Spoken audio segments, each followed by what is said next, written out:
Baik murid-murid semua.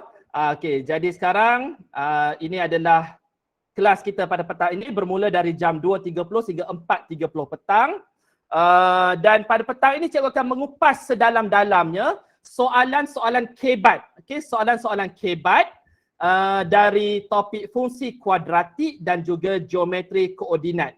Jadi pada petang ini fokus kita adalah penyelesaian kepada soalan non rutin dan juga soalan-soalan kebat daripada kedua-dua topik ini. Namun sebelum itu murid-murid semua, kita perlu melihat kepada beberapa teknik umum bagi menyelesaikan soalan kebat atau soalan tak rutin ataupun soalan yang berayat panjang. Okay, dalam peperiksaan SPM ya, kamu perlu expect soalan-soalan yang akan kamu terima adalah soalan-soalan biasa. Dipanggil sebagai soalan rutin.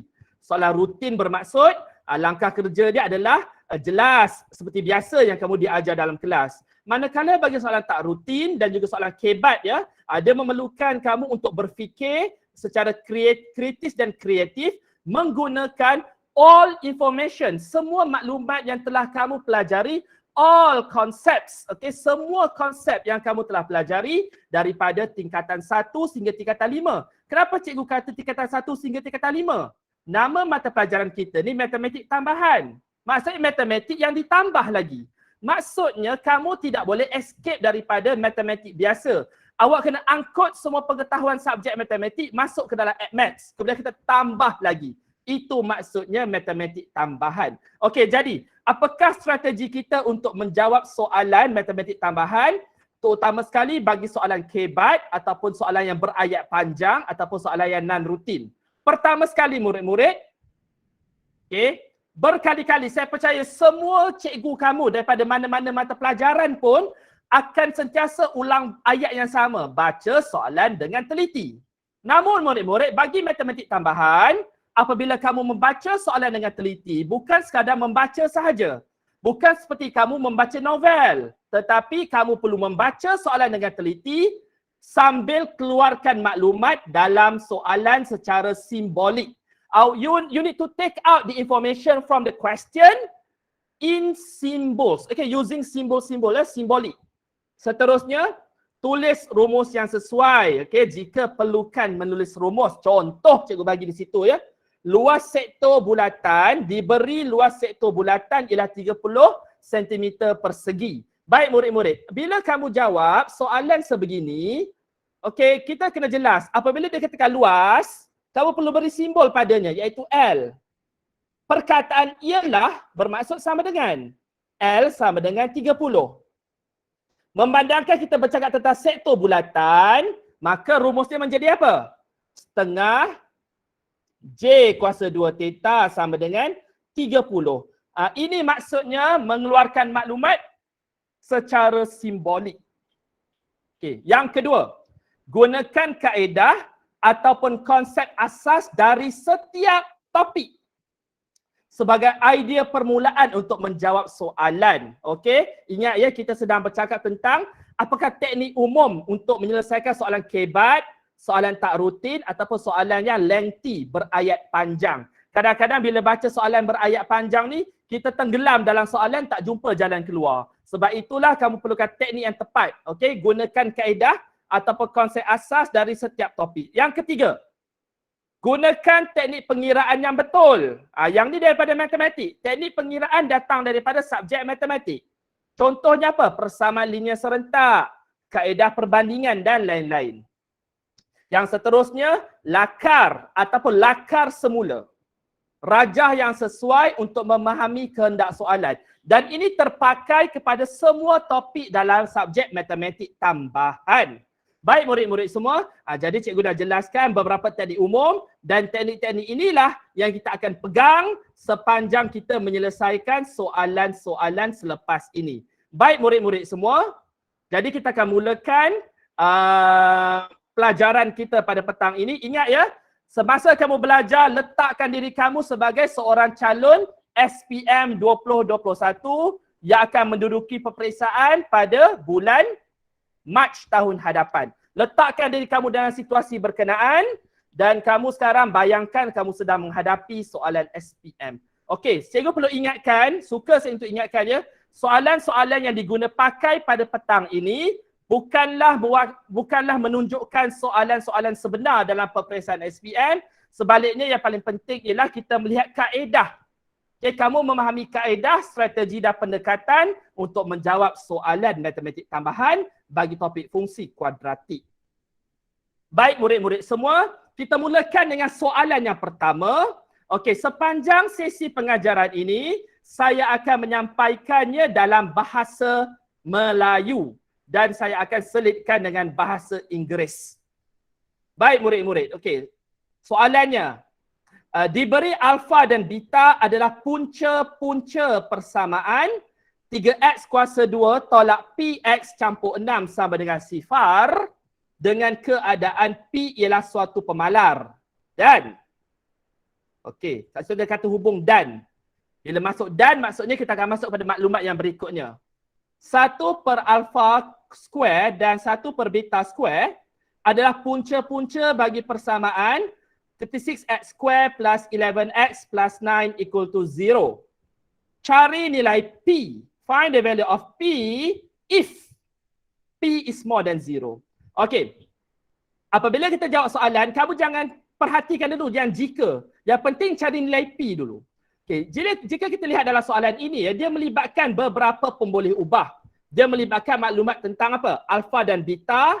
Seterusnya, 1 over alpha square and 1 over beta square. Dan in this question also, dalam soalan ini juga diberikan kepada kamu dua persamaan kuadratik yang berbeza. Dan kehendak soalan ialah mencari nilai P. Cari nilai P. Perkataan cari bermaksud ada unsur pengiraan. Bukannya kamu tembak atau teka jawapan. You need to find the value through calculation. Jadi sekarang murid-murid apabila mendapat soalan berayat panjang, strategi pertama ialah keluarkan maklumat itu dalam bentuk simbolik. Baik murid-murid semua. Okay, selepas kita membaca soalan dengan teliti, maka langkah berikutnya adalah cikgu nak keluarkan, cikgu nak selesaikan soalan ini. Jadi ada nota penting cikgu dah letak ni sebagai panduan lah. HTPP ya, hasil tambah punca-punca ataupun disebut sebagai SOR, sum of roots. Manakala HDPP adalah C over A ataupun product of roots. Sekarang kita tengok ya, kita ada dua persamaan. Yang pertama kita ada persamaan 3x square minus px plus 6 equal to 0. Jadi sekarang kita nak lihat kepada hasil tambah punca-punca. Bermaksud alfa tambah beta. Baik. Alfa tambah beta. Apa yang kita akan peroleh pada alfa tambah beta? Alfa tambah beta bermaksud negatif B per A. Maksud negatif of negatif P divided by 3.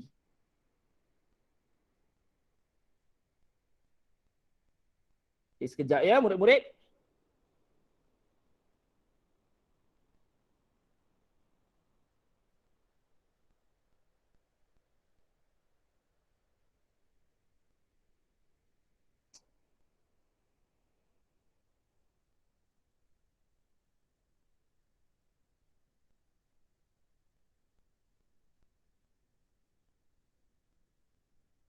Okay. Alfa tambah beta sama dengan hasil tambah punca-punca negatif of negatif P bahagi dengan A. Yang bermaksud kita akan dapat P per 3. Manakala kalau awak darabkan dia alfa beta,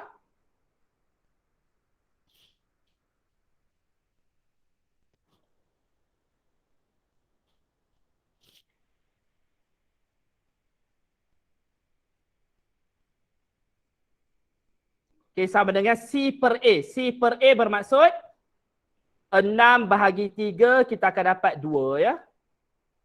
Okey.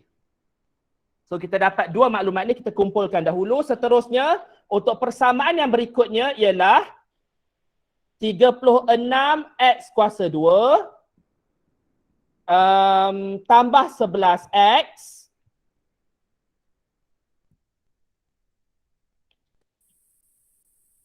tambah 9.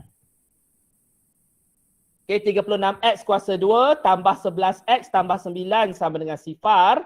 Okey, baik murid-murid. Okey, kat sini cikgu nak bagi kamu sedikit masa. tolong dapatkan hasil tambah punca-punca dan juga hasil darab punca-punca. Jadi saya bagi masa dalam lingkungan sekitar mungkin 1 minit. Okey, bantu saya untuk dapatkan hasil tambah punca-punca dan hasil darab punca-punca.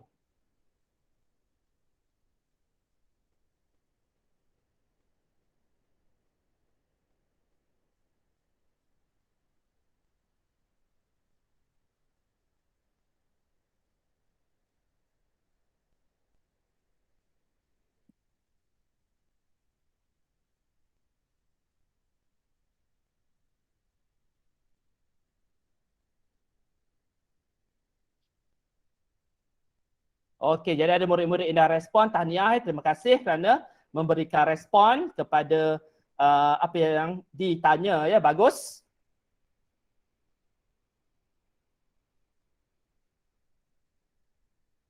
Okay, kita lihat tadi ya. Kita kembali semula. Jadi daripada persamaan yang pertama 3x kuasa 2 tolak px campur 6 equal to 0. Kita mendapati bahawa alpha tambah beta adalah negative of negative p. Dia minta maaf ya, ada masalah teknikal sikit pada paparan.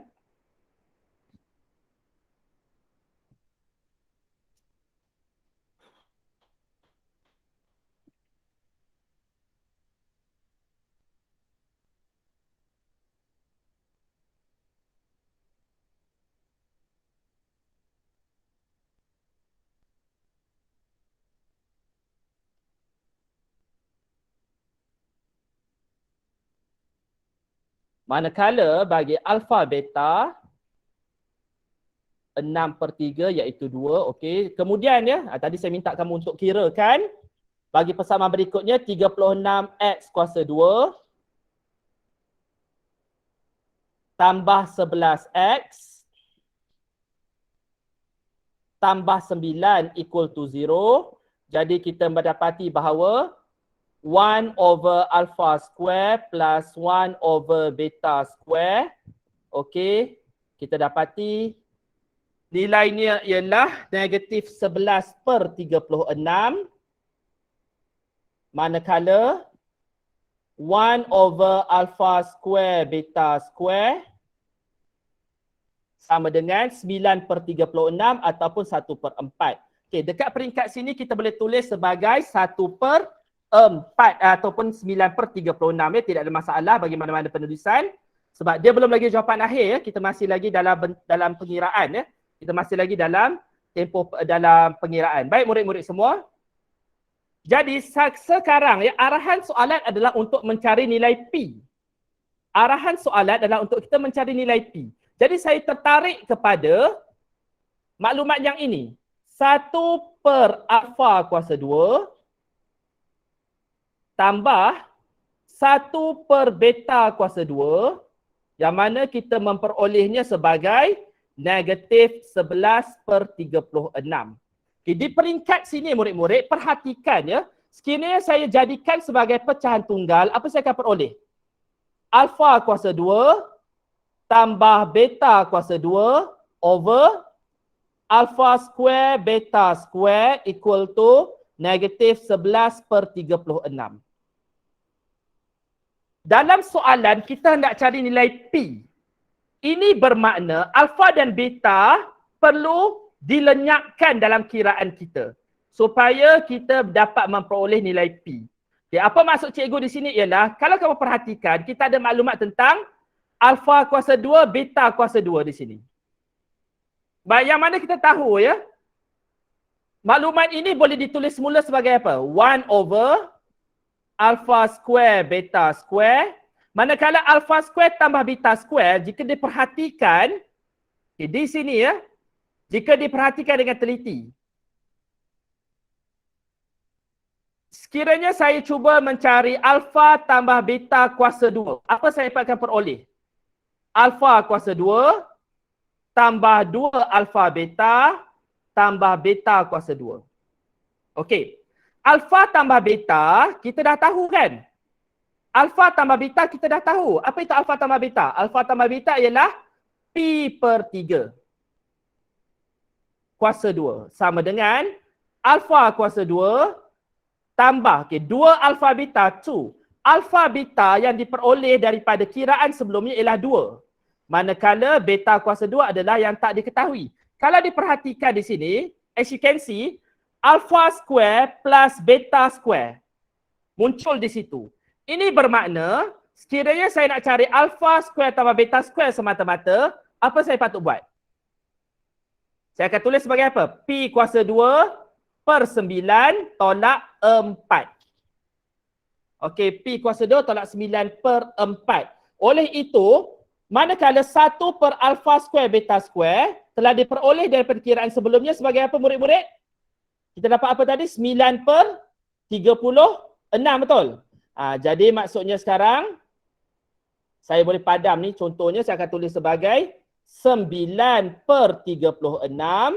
Okey, kemudian alpha square plus beta square adalah P square over 9 minus 4. Sekarang kita akan equatekan dengan negative 11 over 36. Okay, sekarang tujuan kita adalah mencari nilai P. Jadi kita akan simplify persamaan ini, kita akan dapat apa? 9P kuasa 2.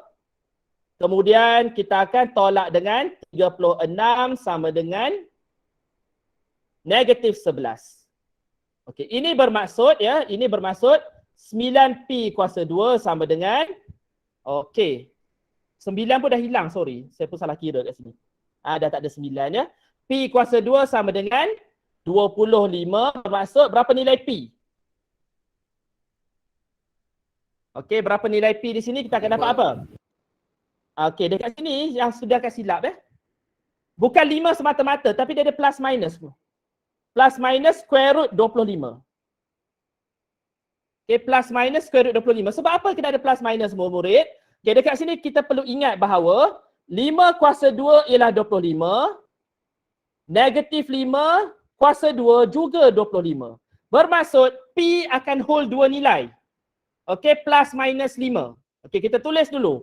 P sama dengan plus minus 5. Kemudian baru datang syarat iaitu apa? Tetapi P lebih besar daripada 0.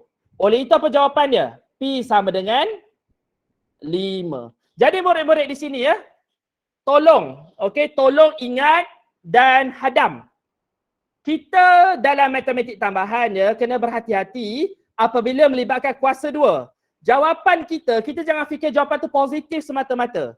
Apabila melibatkan soalan kuadratik, kena berhati-hati dengan simbol plus minus.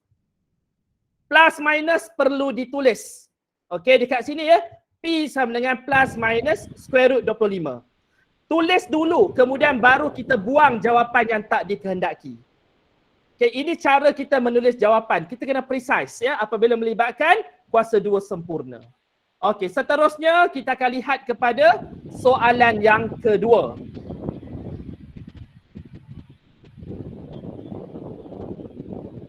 Okey, kita lihat kepada soalan yang kedua.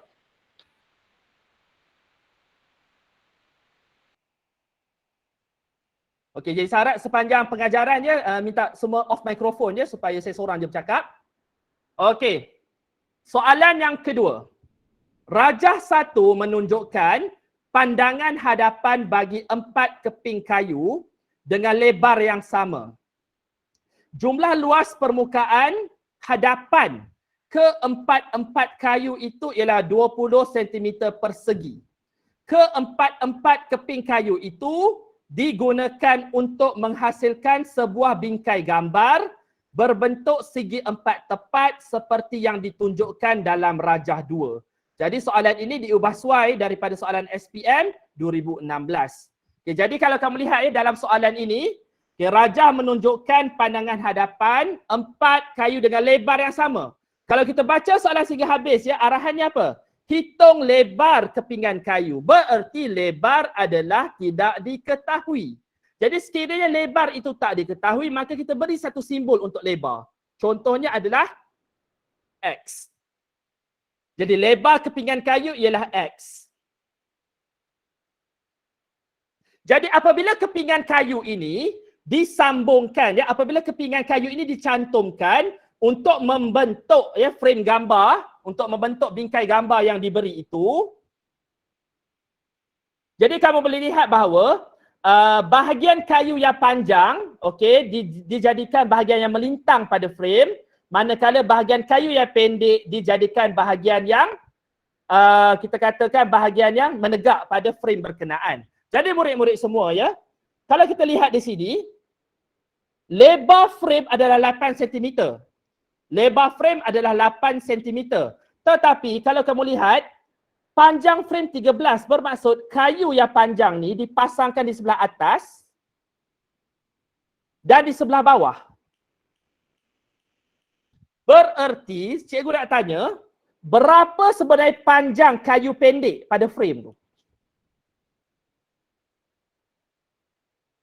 Berapa panjang kayu pendek pada frame berkenaan? Kita tahu lebar dia X. Maksudnya apa? X di atas, X di bawah. Jadi lebarnya akan jadi apa? 8 tolak 2X cm. Jadi itu adalah lebar kepada frame kayu. Betul, 8 tolak 2X. Jadi sekarang murid-murid, kita tahu bahawa sekiranya kita jumlahkan luas kepingan kayu ini, kita akan mendapat luasnya ialah 20 cm persegi. Okey, 20 cm persegi.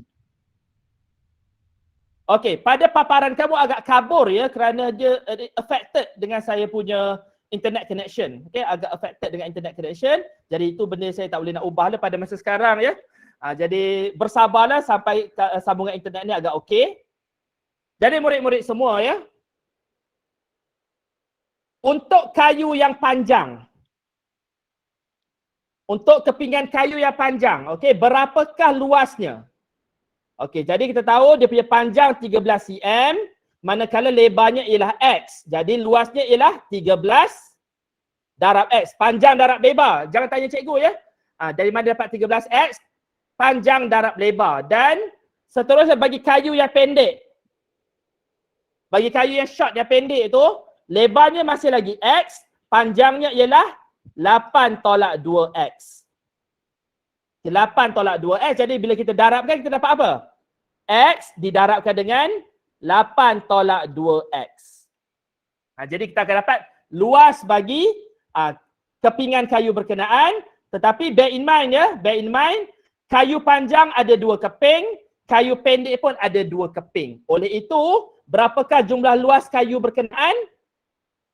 13X darab 2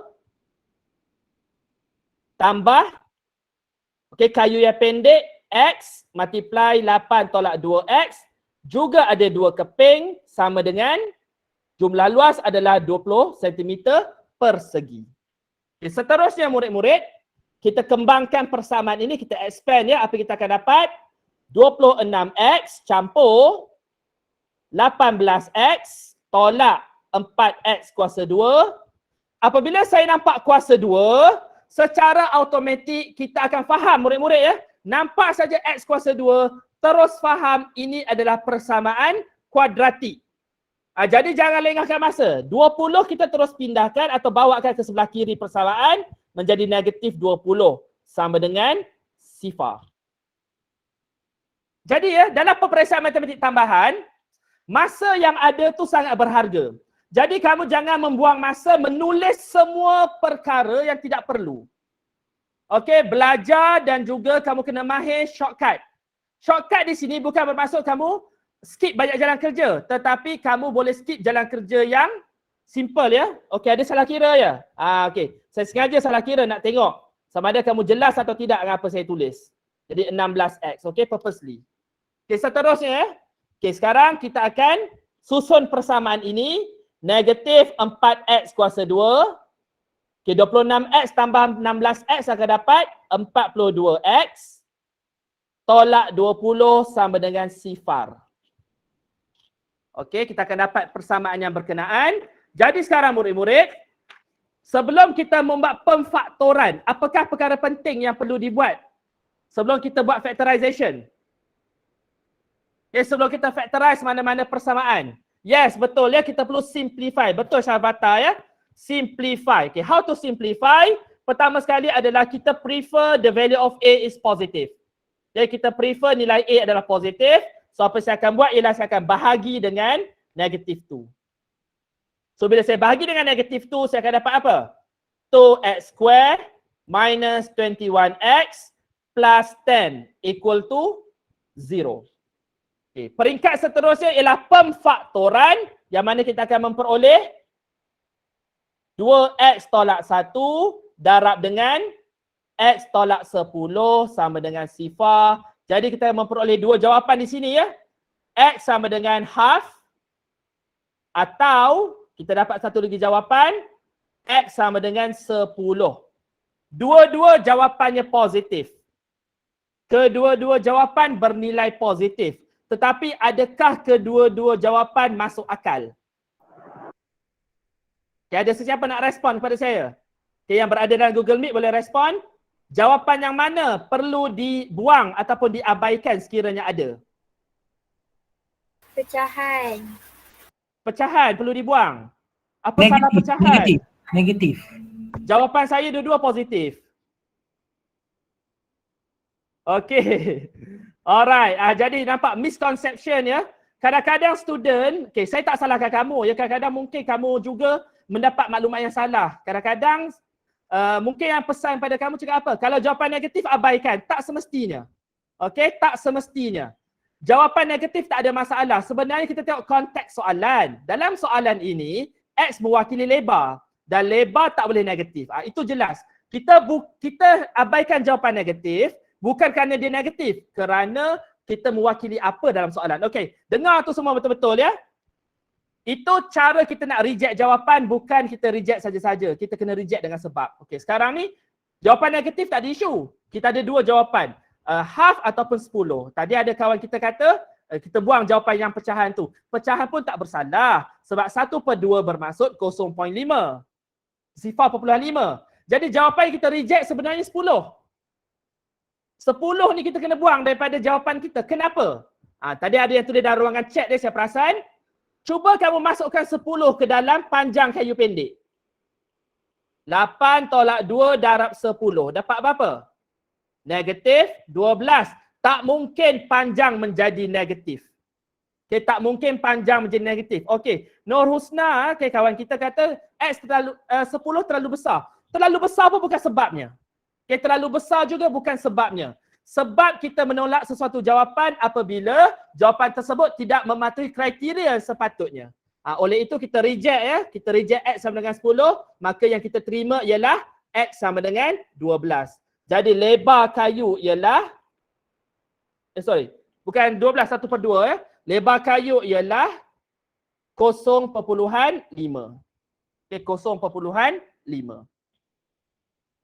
0.5 apa? cm lah. cm. Okay, itu adalah penyelesaian bagi soalan ini. Jadi murid-murid ya, jadi daripada soalan berbentuk penyelesaian masalah sebegini, beberapa perkara yang kamu perlu jelas ya. Kenapa kita tidak terima sesuatu jawapan? Kita tidak terima sesuatu jawapan kerana dia bertentangan dengan logik.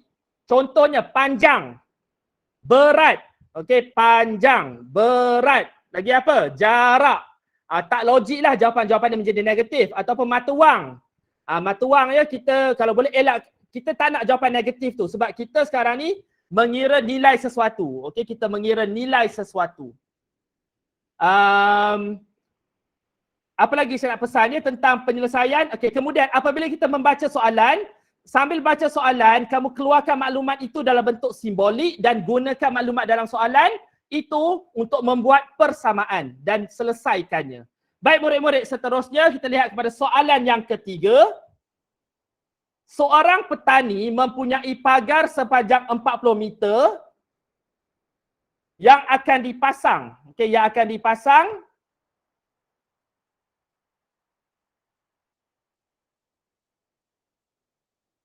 yang akan dipasang di penjuru bersudut tegak. Penjuru bersudut tegak sebuah bangunan seperti yang ditunjukkan dalam rajah 3.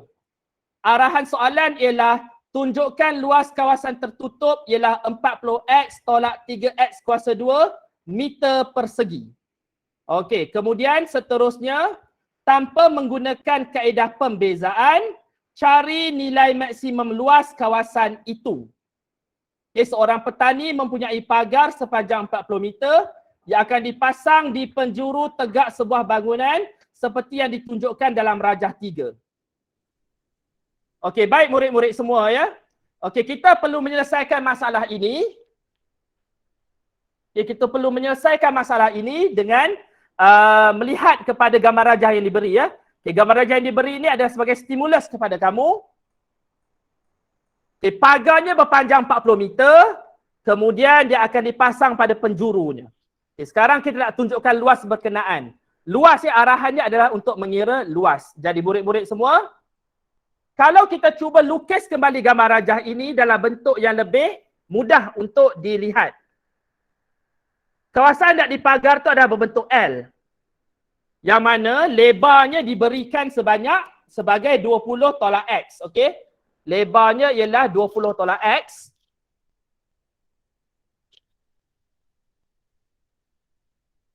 Okey, manakala panjangnya juga adalah 20 tolak X.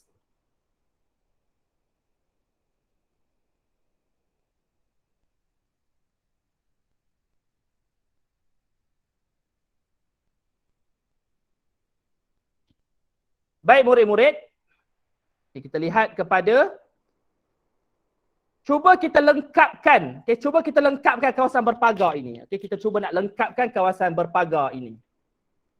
Sekiranya cikgu cuba lengkapkan kawasan berpagar ini, apa yang saya peroleh? Okay, apabila saya lengkapkan kawasan berpagar, saya memperoleh suatu segi empat sama. Okay, suatu segi empat sama, cumanya ada bahagian yang perlu dibuang. Ada bahagian yang perlu dibuang.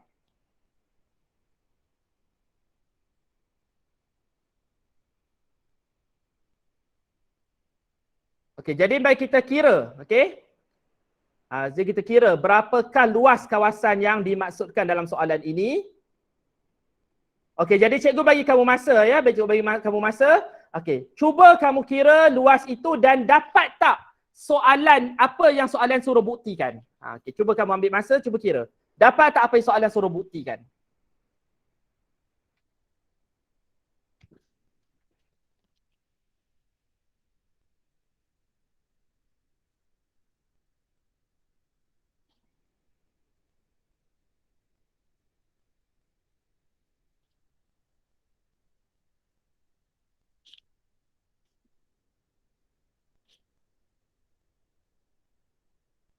Okey, kita mulakan mencari luas, kita anggap dulu kawasan segi empat sama tu, segi empat sama itu adalah lengkap dulu. Jadi kita akan kirakan luas dia berapa? L sama dengan 20 tolak X kuasa 2. Kemudian kita akan buang kawasan berlorek. Okay, kita akan buang kawasan yang berlorek. Okay, kawasan yang berlorek ini, berapakah panjang dan lebarnya? Kawasan berlorek itu berapa panjang dan lebar dia?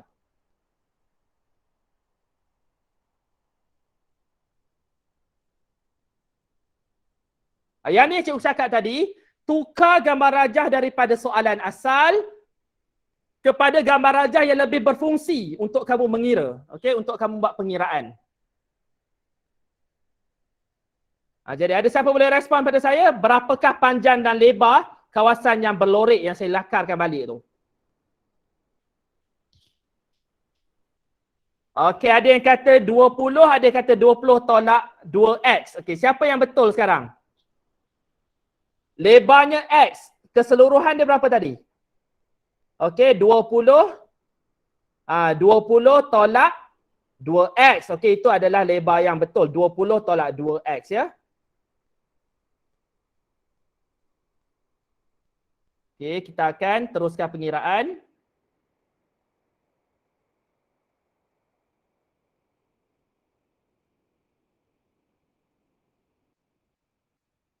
Okey, jadi murid-murid semua ya. Okey, jadi kamu sekarang cikgu bagi kamu sedikit masa ya untuk kamu teruskan pengiraan. Okey, buat kembangan dan buktikan apa yang kamu perlu buktikan. Jadi saya bagi masa lebih kurang 1 minit ya untuk kamu melakukannya.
Okey, baik murid-murid. Okey, cikgu percaya kamu dah mula memperoleh jawapan dia.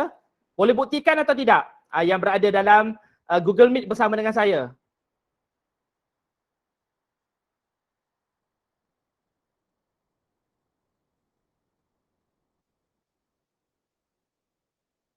Boleh, bagus ya. Okey, dapat buktikan.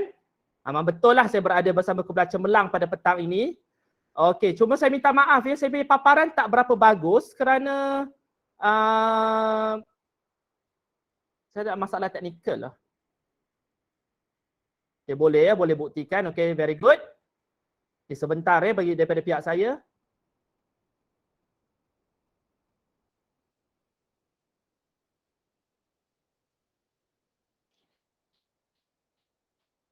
Okey, jadi saya pasti murid-murid mesti ada teknik ya untuk kembangkan dengan segera ya. Kalau boleh saya harap student MMaths ni tak adalah yang kembangkan dengan cara yang, minta maaf saya kata ya, yang saya kadang-kadang kelakar juga ya kalau student tu ambil MMaths tapi dia buat pengembangan tu pun masih lagi pakai anak panah. Saya tak kata salah tapi saya rasa benda cara macam tu dia tak berapa matured lah. Lagi-lagi kalau kamu ambil MMaths ya. Okay, kalau ada yang masih lagi duk kembang-kembang buat anak panah macam tu, saya rasa ya, kamu perlu cari cara yang cepat untuk kembangkan sesuatu. Okay, saya bukan salah, cikgu tak kata salah, tetapi rasanya macam tak kena. Okey, tak kena gaya student Maths pergi kembang dengan cara buat anak panah macam ni. Macam tak betul aja gayanya. Bukan salah tapi tak kena, tak sesuai. Jadi saya harap ya, cari cara yang efisien untuk membuat pengiraan. Jadi ya, kita akan dapat apa? 400.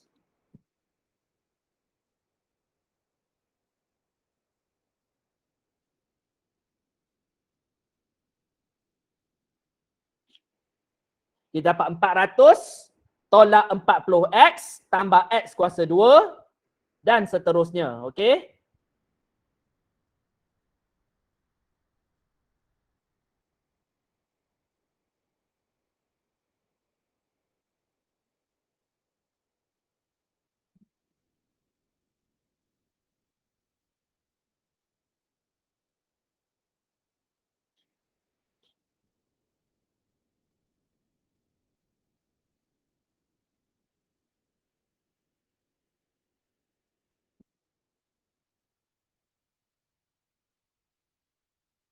Minus 400.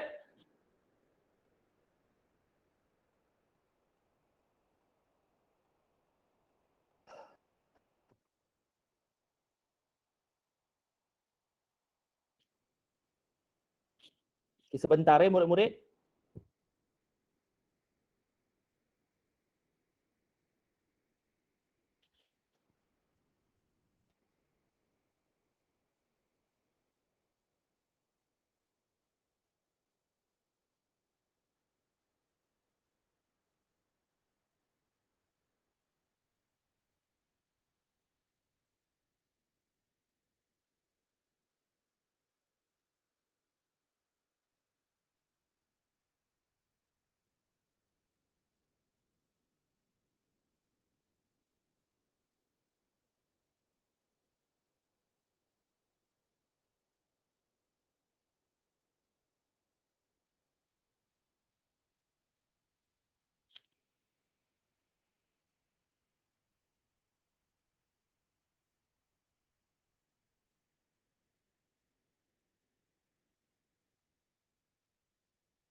Okey, jadi apabila kita teruskan perkiraannya, kita akan mendapati bahawa luasnya dapat dibuktikan sebagai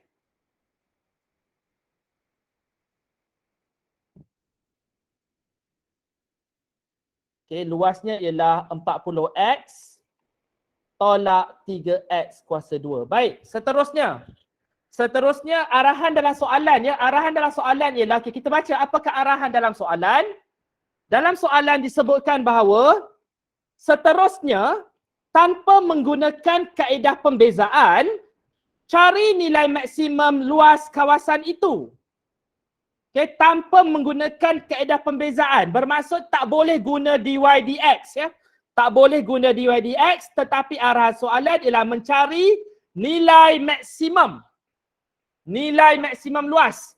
Okey, jadi kalau kamu perhatikan ataupun kalau kamu recall balik dalam penyempurnaan kuasa 2 ya, dalam kaedah penyempurnaan kuasa 2, apabila kita lakukan penyempurnaan kuasa 2, kita akan dapat apa? X tambah P kuasa 2 contohnya tambah Q. Ini contohnya dalam penyempurnaan kuasa 2. Jika kamu masih lagi ingat, Q di belakang ini mewakili nilai maksimum atau nilai minimum. Ini bererti untuk menyelesaikan soalan ini tanpa menggunakan kaedah pembezaan, kaedahnya ialah penyempurnaan kuasa 2. Okey, apabila kamu buat penyempurnaan kuasa 2, jadi dengan kemahiran masing-masing lah. Apabila kamu lakukan penyempurnaan kuasa 2, saya pasti ada banyak kaedah yang kamu diajar, kamu pelajari. Bagaimanakah caranya untuk mendapatkan nilai, nak dapatkan bentuk vertex ya, nak dapatkan bentuk vertex. To obtain the vertex form of quadratic equation. So what do you get in this case? To get the vertex form, it becomes negatif 3. So saya pasti ya ada pelbagai kaedah tapi jawapannya ialah X tolak 20 per 3 kuasa 2 tambah 400 per 3. Okey, jadi murid-murid, bantu cikgu untuk confirmkan betul ataupun tidak. Okay, bantu saya untuk confirmkan betul ataupun tidak. Adakah itu yang kamu dapat jika sekiranya kamu melakukan penyempurnaan kuasa 2? Okay, very good. Terima kasih atas respon. Jadi betul ya.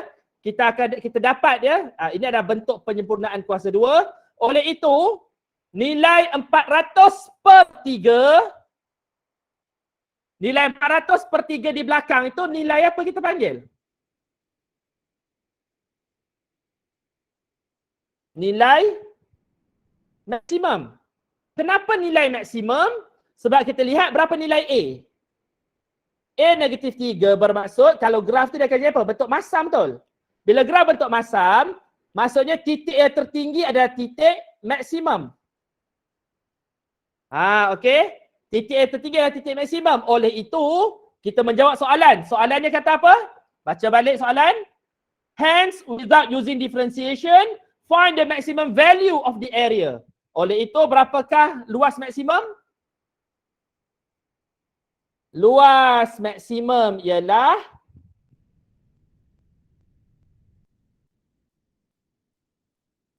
(400 per 3). Okey, dalam soalan ni meter. Okey, jadi luas maksimum ialah 400 per 3 meter kuasa 2. Okey. Jadi kita telah berjaya menyelesaikan soalan ini. Okey, ada sebarang soalan setakat ni murid-murid? Cikgu Fazli. Ya. Cikgu Fazilah ni, saya dah boleh masuk dah. Okey. Minta maaf ya, tadi line ada problem, saya pun tak pasti kenapa begitu. Okey pelajar, jika ada sebarang persoalan, kamu boleh menggunakan fungsi raise hand. Kamu boleh maklumkan, perkenalkan diri dari sekolah mana.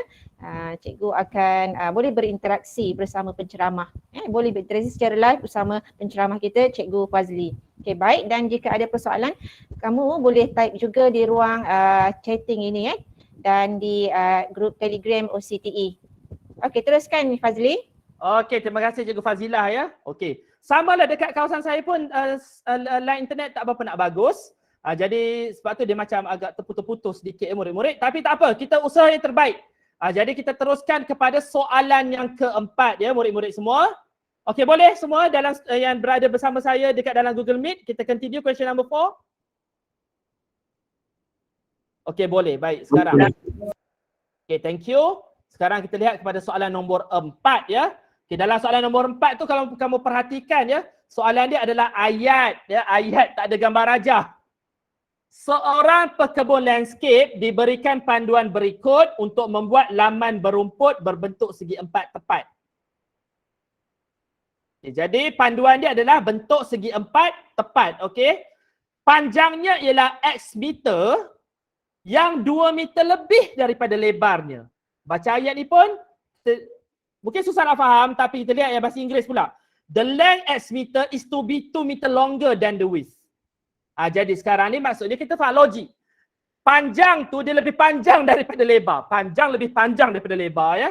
Alright. Lebarnya hendaklah lebih besar daripada 6.4 meter dan luasnya kurang daripada 63 meter persegi.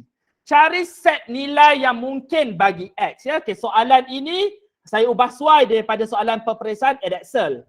Baik murid-murid semua. Untuk menyelesaikan soalan ini, soalan sebegini adalah soalan yang berayat. Tiada rangsangan gambar rajah. Cara yang terbaik untuk menyelesaikannya ialah cuba untuk kita melakar gambar rajah yang sesuai. Kita cuba untuk melakar gambar rajah yang sesuai. Sekarang kita cuba lakar satu gambar rajah. Kamu tanya saya, gambar rajah apa bentuk dia? Segi empat tepat. Okey, baik. Kita lakarkan segi empat tepat. Okay, apabila cikgu lakarkan segi empat tepat, panjangnya ialah X meter. Panjangnya ialah X meter. Jadi kalau panjang X meter, berapakah lebar bagi segi empat tepat itu? Ada sesiapa boleh respon? Bagus Haikal ya. Haikal kata X tolak 2. Mana Haikal faham ayat itu? Yang mana ya? Panjang ialah X meter yang 2 meter lebih daripada lebar. Lebih maksudnya ekstra. Dia berlebihan 2 meter. Oleh itu lebarnya akan menjadi X tolak 2. Oh, senang je soalan ni. Senang lukis. Jawabnya belum. Jadi apa maklumatnya lagi? Lebarnya hendaklah lebih besar daripada 6.4 meter. Okey, kita tahu lebar X tolak 2. It means, baik kita teruskan kepada bahagian pengiraan. Okay. Jadi maksudnya kita dapatlah gambaran kan? Oleh itu kita akan tulis apa? Lebar X tolak 2 mesti lebih besar daripada 6.4. Okey. Bila X tolak 2 lebih besar daripada 6.4 bermaksud X lebih besar daripada berapa? 8.4. Jadi kita ada dah satu panduan. Kita dah tahu dah, okey. X mesti lebih besar daripada 8.4. Ini kita punya panduan. Tetapi soalan masih lagi memberikan syarat. Apa syarat dalam soalan? Kita baca. Okay, dalam question dia sebut apa? Okay, patah balik pada question. Dan luasnya kurang daripada 63 meter persegi. Luasnya kurang daripada 63 meter persegi. Baik murid-murid. Jika luasnya kurang daripada 63 meter persegi, bererti apa? Kita kena bentuk satu ketaksamaan berkaitan dengan luas. Luasnya less than 63. Bermaksud, okey, panjang darab lebar lebih kecil daripada 63. Seterusnya kita kembangkan persamaan kuadratik ini, kita akan memperoleh X kuasa 2 tolak 2X tolak 63 lebih kecil daripada sifar. Tadi Cikgu Fazli dah pesan, kamu nampak X kuasa 2, kamu terus ingat kuadratik, terus kamu jadikan sebelah kanan ketaksamaan ke, sebelah kanan persamaan ke, mesti jadikannya sifar. You must make it 0. Tak kisahlah either dia equal sign ke non-equal sign ke ataupun less ke more, it's okay. As long as when you see it is quadratic, make sure that you are going to write it in general form of quadratic equation. Tulis dalam bentuk persamaan kuadratik. Jelas ya murid-murid? Sekarang apabila kita mendapat ketaksamaan kuadratik, caranya ialah kita akan teruskan dengan pemfaktoran. Baik. Apabila difaktorkan, apa kita akan peroleh? Okay. Jadi kita akan memperoleh apakah faktornya? Okey. Syarbatah negatif 9 dengan 7 itu adalah dia punya nilai X. Okey, cikgu tanya faktor. Faktor maksudnya yang dalam bracket tu. Okey, cuba adjust your answer.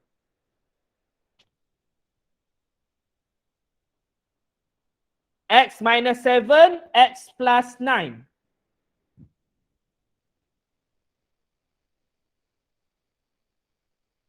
X minus 9, X plus 7. Okey, bagus ya. Faktornya ialah X tambah 7 dan X tolak 9. Cikgu percaya ya, masa kamu tingkatan 2, kamu dah diajar. Bila kita buat pemfaktoran, tambah dulu baru tolak ya. Okey, tapi cikgu saya buat kalau saya tulis X tolak 9 X tambah 7 salah ke?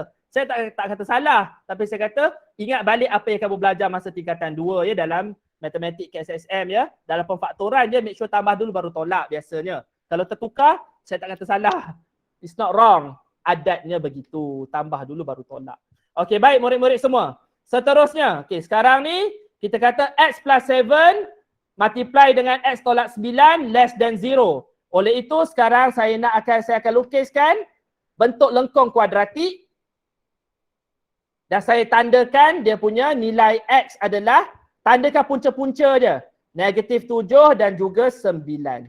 Sekarang apabila kuadratik, apabila persamaan kuadratik atau apabila ungkapan kuadratik itu lebih kecil daripada sifar, bermaksud kita akan lorek kawasan di mana? Di bawah lengkung, di bawah paksi ya. Kawasan di bawah paksi. Bermaksud kita melihat kepada X yang berada antara -7 sehingga 9 ya. X yang berada antara -7 sehinggalah 9.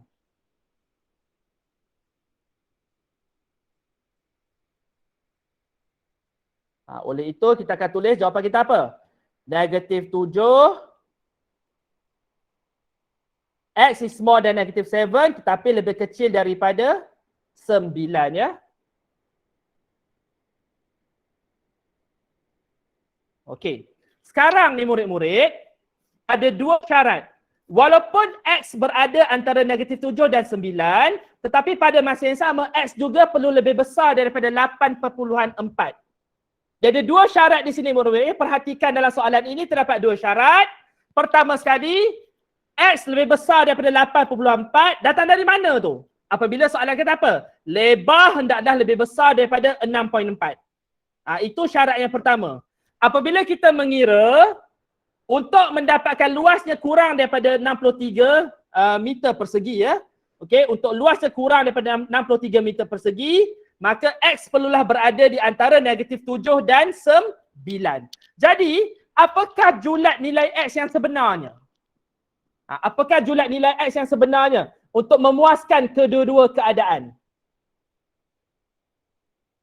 Okay, untuk memuaskan kedua-dua keadaan, kedua-dua ketaksamaan.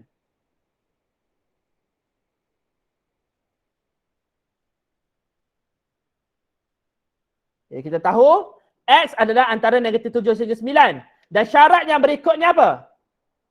X mesti lebih besar daripada 8.4. Jadi kalau kamu lihat je, garis ketaksamaan yang dilukis, sekarang ni macam mana saya nak dapatkan jawapan yang memuaskan kedua-dua ketaksamaan? Apa yang patut saya buat? X lebih besar daripada 8.4. Ataupun satu lagi syarat dia apa? X di antara -7 hingga 9. Jadi apakah nilai-nilai X yang memuaskan kedua-dua ketaksamaan? Kalau kamu lihat ini soalan daripada luar negara, saya olah soalan ini. Soalan dia agak kreatif di sini ya. Jadi kamu kena berfikir sikit. 8.5 hingga 9, a good try. A good try. Yes, Ong Shang Kiat. Between 8.4 sampai 9 ya.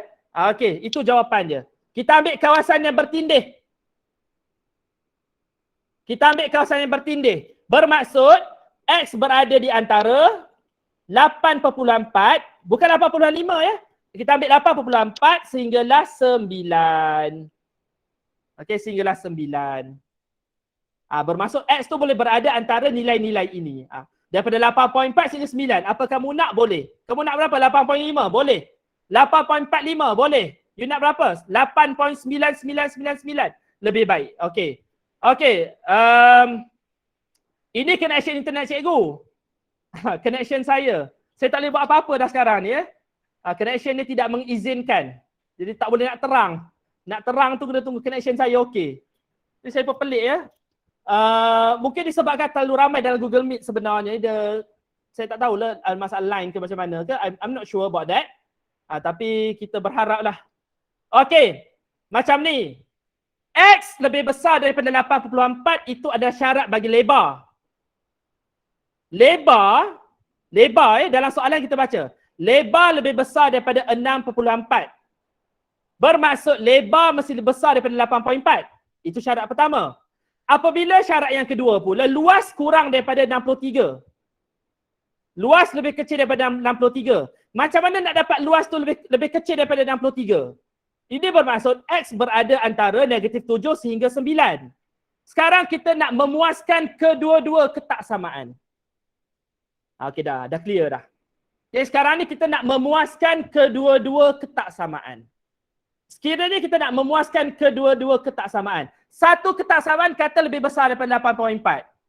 Ketaksamaan yang berikutnya kata berapa? Antara -7 hingga 9. Jadi kita perlu cari satu nilai ataupun julat nilai X yang memuaskan kehendak kedua-dua ketaksamaan. Oleh itu kita akan tengok kawasan yang bertindih. Okey, kita akan buat persilangan antara dua set ini. Jadi kita akan dapat jawapan dia X antara 8.4 sehinggalah 9. Okey, baik murid-murid, seterusnya soalan yang kelima soalan yang kelima. Okey, jadi memang tak clear sebab saya punya connection internet sangat-sangat tidak mengizinkan.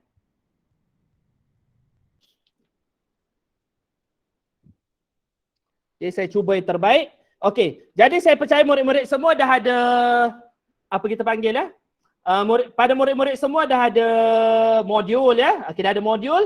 Jadi tolong tengok pada soalan nombor 5 dulu. Okey, tengok soalan nombor 5 dulu sambil saya nak try tengok macam mana internet connection saya ni dapat diperbaiki.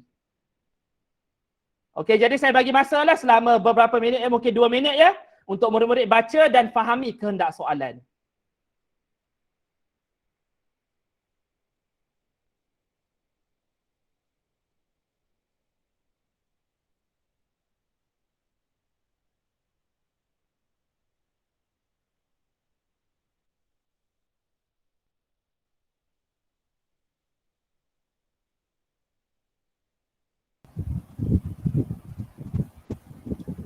Assalamualaikum Fazli. Cikgu Fazli tengah betulkan teknikal internet. Mohon guru, pelajar-pelajar bersabar sebentar untuk kita memberi ruang kepada Cikgu Fazli untuk membetulkan talian internet beliau. Terima kasih. Baik, saya Puan Nur Fazilah selaku fasilitator pada hari ini. Jika ada sebarang persoalan, pelajar-pelajar atau guru boleh menaip di ruang chatting ataupun pelajar-pelajar yang mengikuti live streaming sekarang boleh menulis. Jika ada persoalan boleh menulis di Telegram OCTE. InsyaAllah saya akan cuba membantu di mana pelajar-pelajar menghadapi kesukaran untuk apa yang telah dibentangkan oleh Cikgu Fazli sebentar tadi.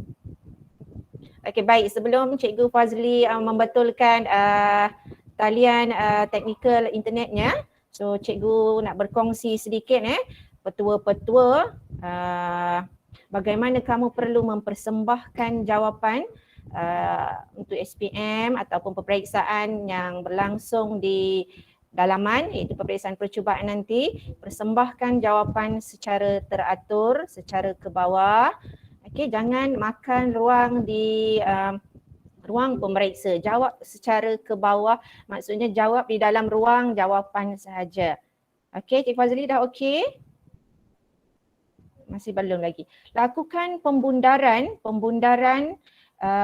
jangan terlalu awal melakukan pembundaran, lakukan pembundaran untuk 4 angka bererti ataupun seperti yang dinyatakan di dalam soalan. Kalau dia kata 3 tempat perpuluhan, 3 tempat perpuluhan lah. Baca soalan dengan penuh berhati-hati kerana soalan untuk non-routine question dia sangatlah mempunyai banyak lapis Jadi pelajar-pelajar kena biasa dan perlu menguasai step by step. Dan satu lagi saya nak pesan, jika soalan melibatkan RM ataupun ringgit Malaysia dalam duit, jadi pelajar perlu memberikan jawapan dengan nilai yang betul dan RM itu perlu ditulis. Contoh RM25.50. Jadi letak 2 RM 25.20. Dan satu lagi saya nak pesan, jangan lakukan indication pada answer terakhir. Maksudnya indication di sini adalah hashtag yang biasa pelajar tulis, yang simbol macam simbol hashtag yang kamu pelajar-pelajar sekarang suka tulis dia, ataupun dia suka menggunakan garis ataupun dia guna highlight. Tidak perlu, jawab secara tersusun macam kamu menulis karangan. Begitu juga untuk admit, langkah pengiraan pun perlu lakukan menunjukkan dia punya susunan itu secara teratur dan lengkap. Persembahkan jawapan kamu, kalau boleh tulisan kamu kena jelas lah. 5 dan 8 perlu dibezakan. Jangan tulis 5 tu seolah-olah 8. Jangan tulis 8 seolah-olah 5. Okey, Cikgu Fazli masih lagi. Cikgu Fazli dah terkeluar daripada meeting, tunggu sekejap ya. Sementara itu pelajar-pelajar boleh rujuk balik latihan-latihan yang Cikgu Fazli telah beri tadi. Boleh jika nak bertanya, cuba kalau kamu nak berinteraksi boleh gunakan fungsi raise hand itu. Kita akan bagi peluang untuk bercakap secara bersemuka.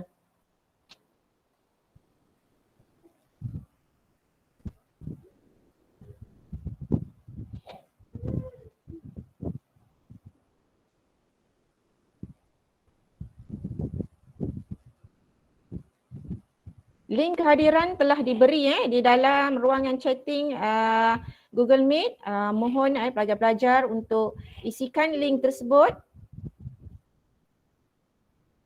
Dan cikgu nak ingatkan sekali lagi pastikan kamu menggunakan huruf besar dan mengikuti semua keenam subjek yang terlibat dalam open classroom ini. Jika pelajar mengikuti keseluruhan, pelajar akan diberi sijil pelajar akan diberi sijil.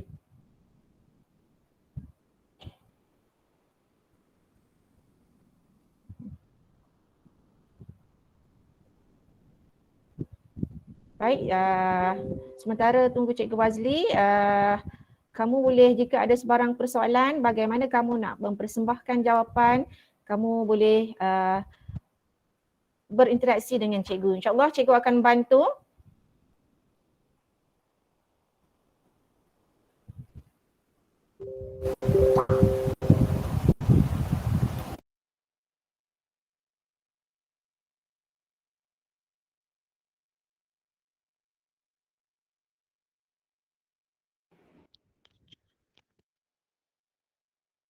Okey, baik murid-murid, Cikgu Fazli telah kembali. I'm back. Okey, alhamdulillah Hilal. Teruskan Fazli. Alhamdulillah. Okey, alhamdulillah. Biasalah bila melibatkan gangguan internet Okey, apabila melibatkan gangguan internet ni satu perkara yang kita tak dapat nak jangkalah. Tapi saya harap murid-murid semua masih lagi setia bersama dengan saya Okey. Walaupun kita ada sedikit gangguan, tidak bermakna kita tidak dapat meneruskan dia. Tadi saya terperasan satu soalan daripada rakan murid kita saya rasa ada yang bertanya, boleh tak jawapan tu 8.5, 8.6, 8.7, 8.8, 8.9? Ada yang tanya tadi, saya terperasan sebelum saya terkeluar. Saya perasan soalan tu. Okey, jawapannya adalah, saya tanya balik, boleh tak panjang dia 8.55? Boleh tak panjang dia 8.9999999? Boleh kan? Bermaksud, kenapa dalam matematik kita ada konsep ketaksamaan?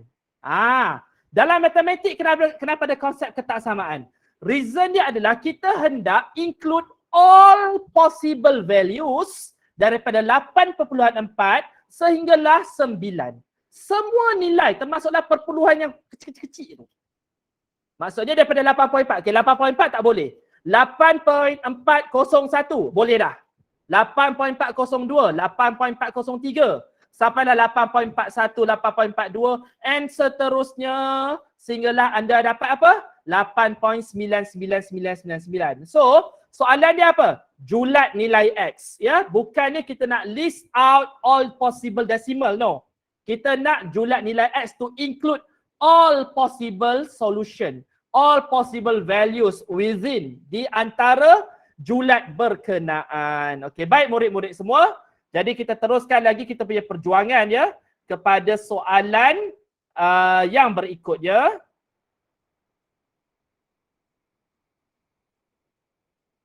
Okey, jadi ya, disebabkan cikgu dah terkeluar daripada Google Meet sebentar tadi, kita keluar sekejap. Jadi cikgu harap ya kepada sesiapa yang berada dalam Google Meet sekarang, apa yang kamu boleh buat ialah kamu pinkan saya punya presentation ya. Pinkan saya kepada kamu punya screen supaya dia akan jadi besar lah, so that you can see my face clearly.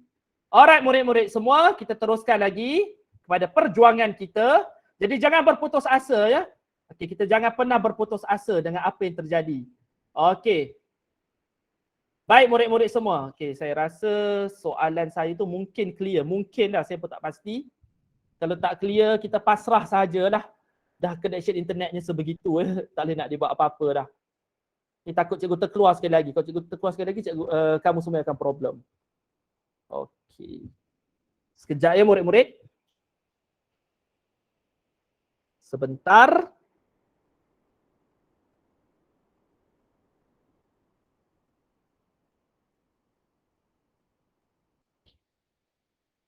Okey, kelas pada petang ini ya boleh ditonton di dua platform, sama ada kamu boleh lihat di Google Meet ya kepada siapa yang ada Google Meet, ataupun kamu boleh beralih ke live streaming ya, boleh beralih ke live streaming untuk mendapatkan boleh menonton di sana juga. Baik murid-murid, soalan seterusnya ya, soalannya berbunyi tunjukkan bahawa garis Y sama dengan X per 2K campur 2K ialah suatu tangent kepada lengkung Y kuasa 2 sama dengan 4X dengan keadaan K ialah suatu pemalar. Seterusnya, atau dengan cara lain, cari persamaan-persamaan bagi dua tangent kepada lengkung yang melalui titik 8, 6. Okey.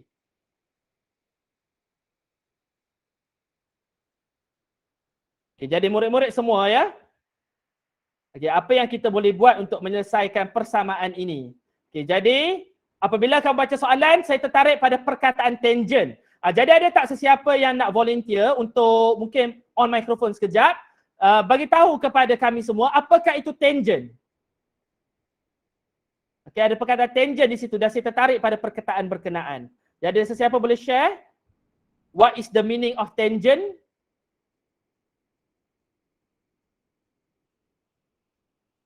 Ialah satu tangent. Ada siapa nak share? Boleh buka mikrofon? Boleh share? Ialah tangent. Okey, sesiapa nak share pelajar? Boleh ya? Maklumkan nama sekolah kamu dan daerah kamu. Ya. Kalau boleh buka mikrofon, saya dah dengar suara student. Lagi-lagi daripada Kintab Utara. Banggakan Kintab Utara kita. Mengusik Cikgu Fazilah, orang Krian. Okey, pelajar Krian, cepat. Yang menyentuh lawan Kintab Utara ni. Okey, saya dengar suara. Garis lurus yang menyentuh bulatan. Garis lurus yang menyentuh bulatan. Okey, good respon. Saya bercakap dengan siapa tadi tu? Nur Iman. Iman dari sekolah mana? Nama sekolah. SMK Raja Culan. Oh, saya bangga orang Kintab Utara. Okey, garis lurus yang menyentuh bulatan. Okey. Ada sesiapa tak yang nak bantu untuk tambah baik lagi jawapan Iman? Jawapan Iman tu dah betul dah? Garis lurus yang melalui hanya pada satu titik dalam lengkung. Okey, saya bercakap dengan siapa tu? Satish, SMK Bengkalan, Kintab Utara. Very good, Kintab Utara. Bagus sebut nama daerah. Okey, tapi murid ni saya mengusik saja ya. Ini bukan perlawanan antara daerah, tidak ya, bukan saja nak mengusik di petang-petang hari ni bosan-bosan kan. Baik, tahniah ya. Okey, bagus ya kepada Iman dan Satish. Okey, Iman yang betulnya bukan Iman dia bukan bulatan sahaja ya. Yang paling penting perkataan tangent ni maksudnya apa? A straight line yang menyentuh lengkung pada satu titik sahaja. Itu yang dimaksudkan sebagai tangent. Okey, jadi tangent ni masa form berapa belajar? Okey, tangent ni disebut masa tingkatan 3. Sebab masa tingkatan 3 tu kamu belajar tangent pada bulatan. Tetapi lebih tepat sebenarnya tangent itu ialah apa? Garis lurus yang menyentuh, touching. Okay, it touches a curve. Menyentuh suatu lengkung pada satu titik sahaja. Okay, kalau lebih daripada 2 titik itu bukan menyentuh. Itu namanya kita panggil sebagai itu memotong. Okay, baik.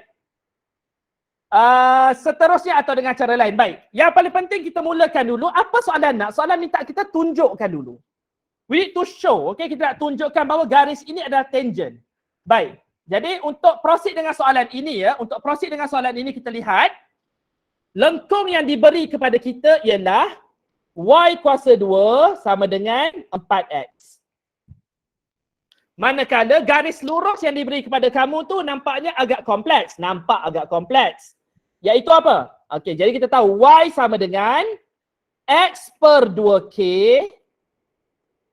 tambah 2k. Kita tahu. X per 2k tambah 2k. Jadi y ni murid-murid. Jadi saya kalau kamu tengok PowerPoint saya ni kan dia suka jadi pelik macam ni. Macam ada penyakit sikit. Ni saya punya whiteboard ni ada problem. X per 2k plus 2k. Jadi what we need to do is, okay, apa kita akan buat ialah kita akan gantikan ya, kita akan gantikan garis lurus itu, persamaan itu ke dalam persamaan lengkung untuk memperoleh jadi x per 2k tambah 2k kuasa 2 sama dengan 4x. Okey, jadi sekarang tugas kita adalah untuk mengembangkannya. Jadi kita akan dapat apa? Okay, kita akan dapat bila kita kembangkan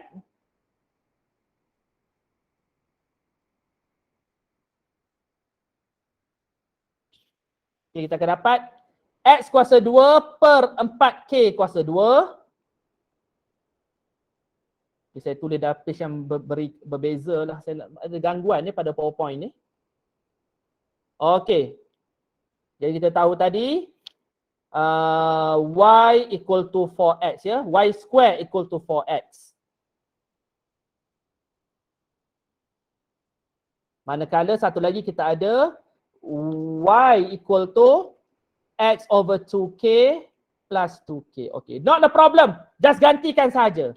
Jadi, x per 2k tambah 2k kuasa 2 sama dengan 4x. Okay, apabila dikembangkan, kita akan dapat apa?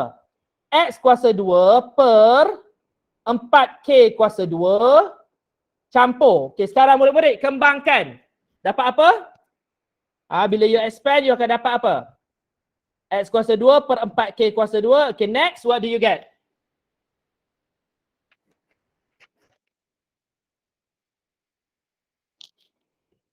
Awak dapat 2x tambah 4k kuasa 2 sama dengan 4x. Oleh itu, kalau kamu perhatikan di sini, cikgu nak tanya, apakah pemboleh ubah dalam soalan ini? X ataupun K? X. Kena jelas.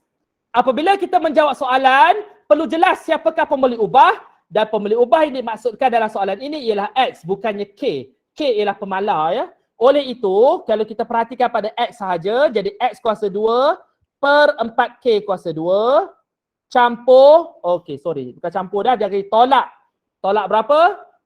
Tolak 2X tambah 4K kuasa 2 sama dengan 0. Baik murid-murid semua, dalam soalan ini kita perhatikan bahawa nilai A ialah 1 over 4K square. Nilai B ialah negatif 2. Manakala nilai C ialah 4K kuasa 2. Jadi kalau kita nak buktikan ada tangent, tangent bererti menyentuh pada satu titik. Bermaksud ada satu punca sahaja ataupun dua punca berulang. Kita akan buktikan menggunakan pembeza layan B square minus 4AC. Okay, B square minus 4AC. Kita kira sekarang. Kita jangan kata B square minus 4AC equal to 0, bukan. Kita kira dulu B square terdapat AC. Make sure dapat 0 ke tidak. Itu kita buat. Bukan awak dari awal kata dia dapat 0, no. Sekarang ni kita nak buat penyiasatan. Berapa nilai B square terdapat AC dulu? Okey, kita buat penyiasatan. So negative 2 square minus 4A. And then awak punya C ialah 4A. Kemudian awak punya C akan jadi 4K kuasa 2 juga. Alright, so dapat apa? 4 tolak 4 is 0. Nampak tak di sini? Kita bukan kata B square minus 4AC dapat 0. Tidak. Kita kata apa? B square tolak 4AC apabila saya kira saya dapat 0. Bila saya dapat 0 adalah satu bukti bahawa apa? Hanya terdapat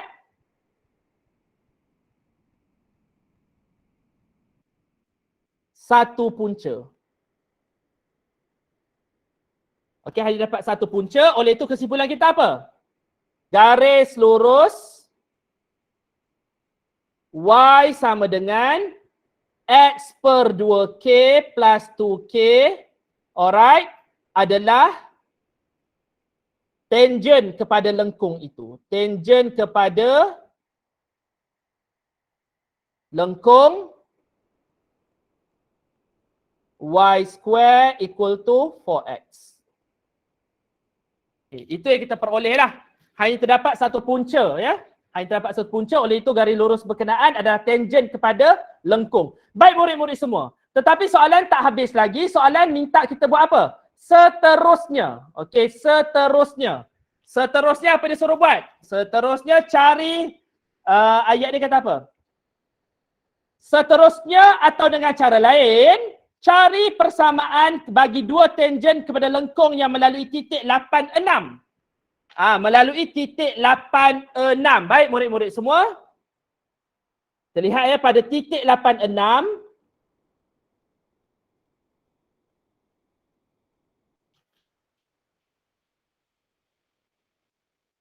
Okey, pada titik 86 kita sedia maklum bahawa 8 mewakili nilai X, manakala 6 ialah nilai koordinat Y, ya. Okey, X adalah 8 adalah koordinat X, manakala 6 adalah koordinat bagi Y.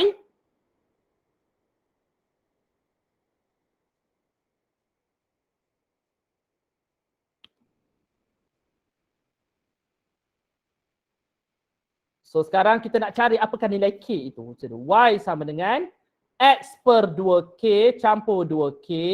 Kita masukkan ya. 6 sama dengan 8 per 2K tambah 2K. Alright, sekarang we need to find the value of K. Jadi oleh itu saya akan cuba buat selesaikan persamaan ini. So 12K sama dengan 8 campur 4K kuasa 2. Dan secara automatik kita nampak munculnya 4K kuasa 2 bermaksud kita telah mendapat satu lagi persamaan kuadratik dalam sebutan K. Oleh itu kita akan tulis dia sebagai apa? 4K kuasa 2 tolak 12K campur 8 sama dengan sifar. Kita kecilkan persamaan dengan bahagi 4. Kita akan memperoleh K kuasa 2 tolak 3K campur 2 sama dengan sifar. Okay, kita faktorkan dan kita akan dapat K tolak 1, K tolak 2 equal to 0. Jadi K sama dengan berapa? K equal to 1 atau K sama dengan 2. Jadi kita dapat dua nilai K. Apabila kita dapat dua nilai K, kita dah boleh tulis persamaan tangent berkenaan.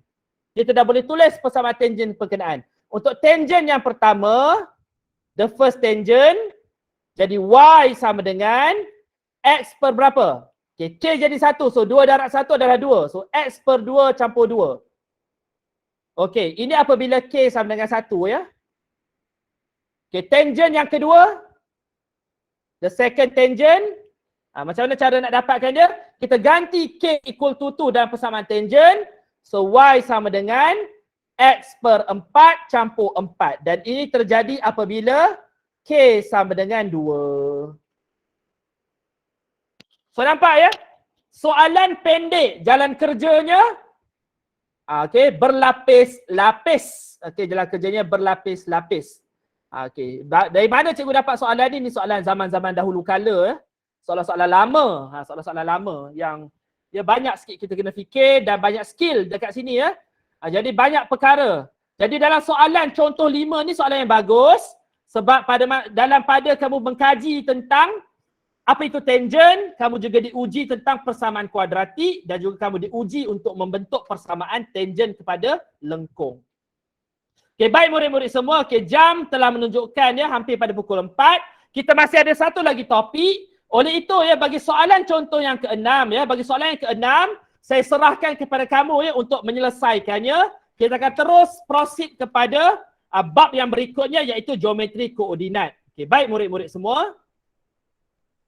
Kita teruskan kepada penyelesaian soalan tak rutin, iaitu soalan geometri koordinat. Okey, baik.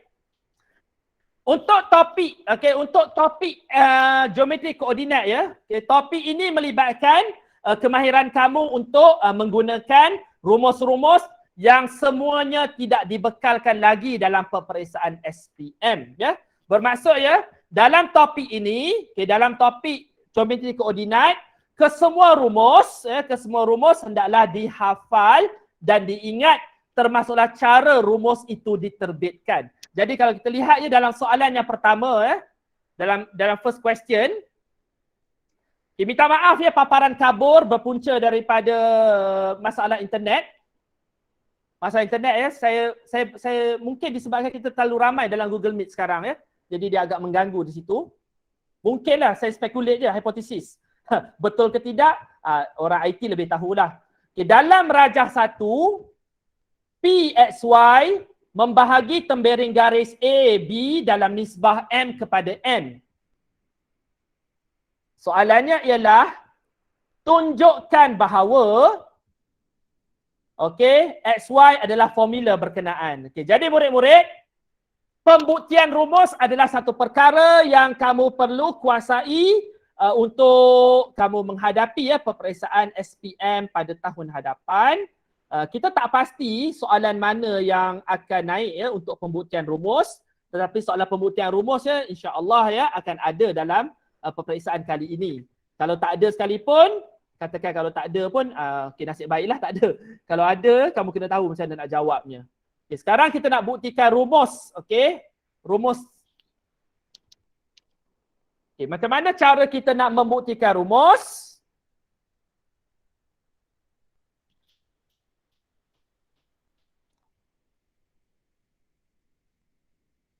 Pembuktian rumus.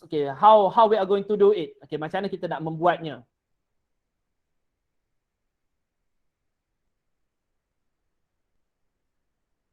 Kita ada 2 titik, kita ada 3 titik pada gambar rajah. Titik A, kita ada titik P dan kita ada titik B. Yang mana dibahagikan kepada nisbah M, N. Bahagi pada nisbah M, N. Kita perhatikan pada X sahaja dulu. Dekat titik A, we are talking about X1. Dekat titik P, kita bercakap tentang X. Dekat titik B, kita bercakap tentang X2. Sekarang kita nak buktikan, kita nak cari dia punya perkaitan. Oleh itu, bila kita lihat nisbah M kepada N di sini, nisbah M kepada N, ini berarti apa? X2, jika kita tolak dengan X. X2 jika tolak dengan X, sama dengan apa? Kalau X2 tolak X. X2 tolak X, dia dapat N. Seterusnya. Kalau X tolak X1, awak dapat apa? Kalau X tolak X1, awak dapat M.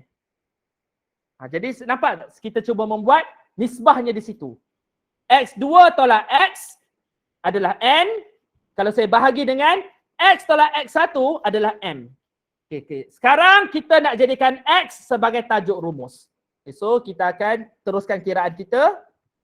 Nx2 minus Mx sama dengan Nx minus Nx1.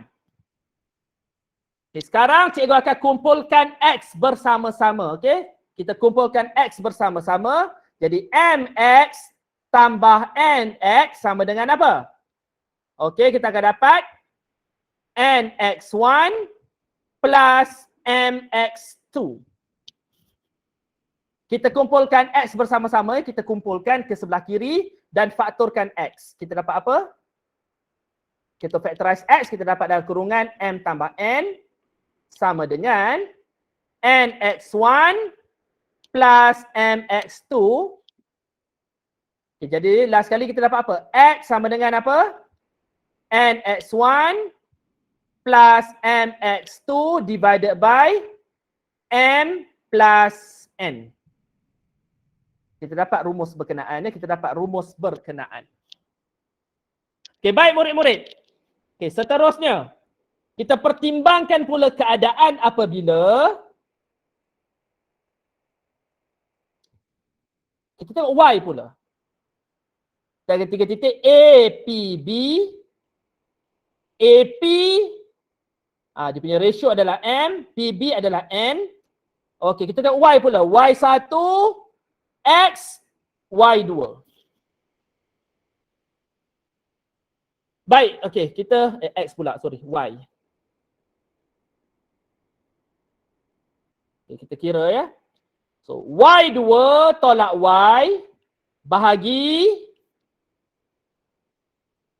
Y tolak Y1. Kita buat macam ni, okey. Y2 tolak Y bahagi Y tolak Y1. Jadi apa kita dapat di sini? Kita akan dapat sama dengan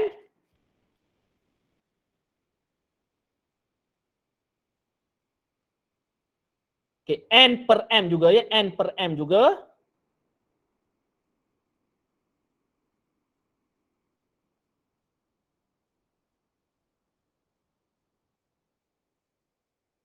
Okey, kita teruskan. MY2 tolak MY sama dengan NY minus NY1. Jadi kita lakukan prosedur yang sama, sehingga kita dapat jadikan Y sebagai tajuk rumus. Kita jadikan Y sebagai tajuk rumus. Jadi kita akan dapat di sini MY plus NY sama dengan, okey, kita akan dapat NY1 plus MY2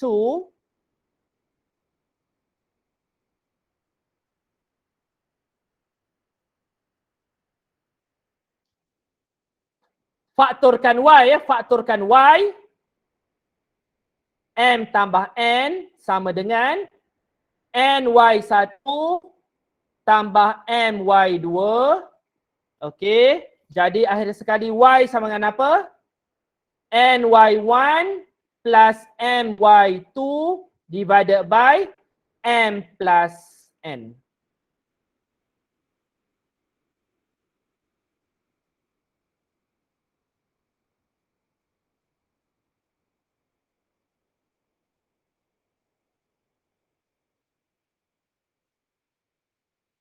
Okey, oleh itu ya kita telah berjaya membuktikan rumus berkenaan, sebab kalau kamu tengok ya, X dengan Y adalah seperti yang dikehendaki di dalam soalan berkenaan ya, seperti yang dikehendaki dalam soalan berkenaan.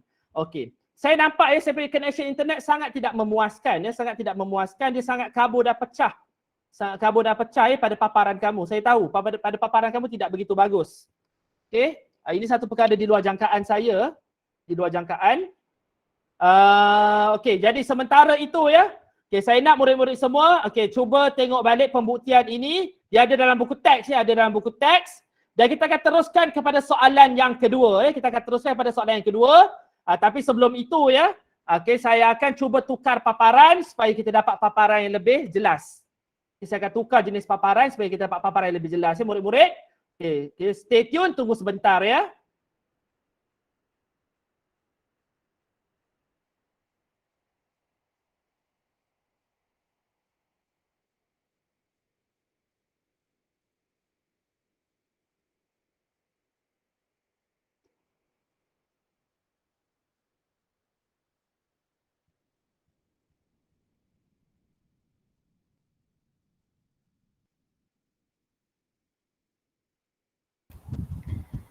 Baik murid-murid, sebelum Cikgu Fazli membetulkan lainnya, Cikgu tadi belum sempat membacakan biodata penceramah kita kerana masalah lain Cikgu juga.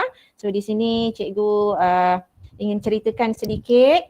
Penceramah kita hari ini adalah merupakan guru cemerlang matematik tambahan dari SMK Dr. Megat Has. Ipoh Perak dan beliau terlibat dalam beberapa penghasilan modul, antaranya adalah Ticket to Victory matematik tambahan yang semua sekolah di seluruh Perak saya pasti telah menggunakannya. Kandungannya sangat baik kerana telah disusun mengikut format KSSM yang terkini. Dan modul seterusnya yang dihasilkan antaranya adalah modul PDP pasca PKP matematik tambahan. Ini juga telah diedarkan pada tahun yang lalu. Saya rasa cikgu-cikgu kamu pun telah menggunakan bersama murid-murid. Beliau juga merupakan tenaga pengajar utama Pusat STEM Negara, bahagian perancangan dan penyelidikan dasar pendidikan. Okey, itu sedikit sebanyak berkaitan Cikgu Fazli. Okey, saya serahkan kembali kepada Cikgu Fazli.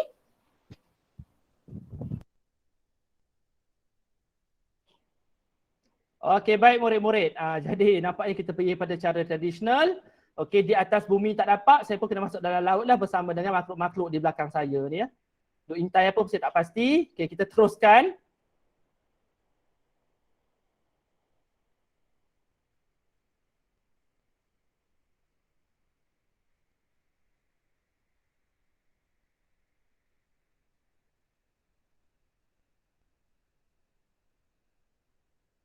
Okey, sebentar ya murid-murid.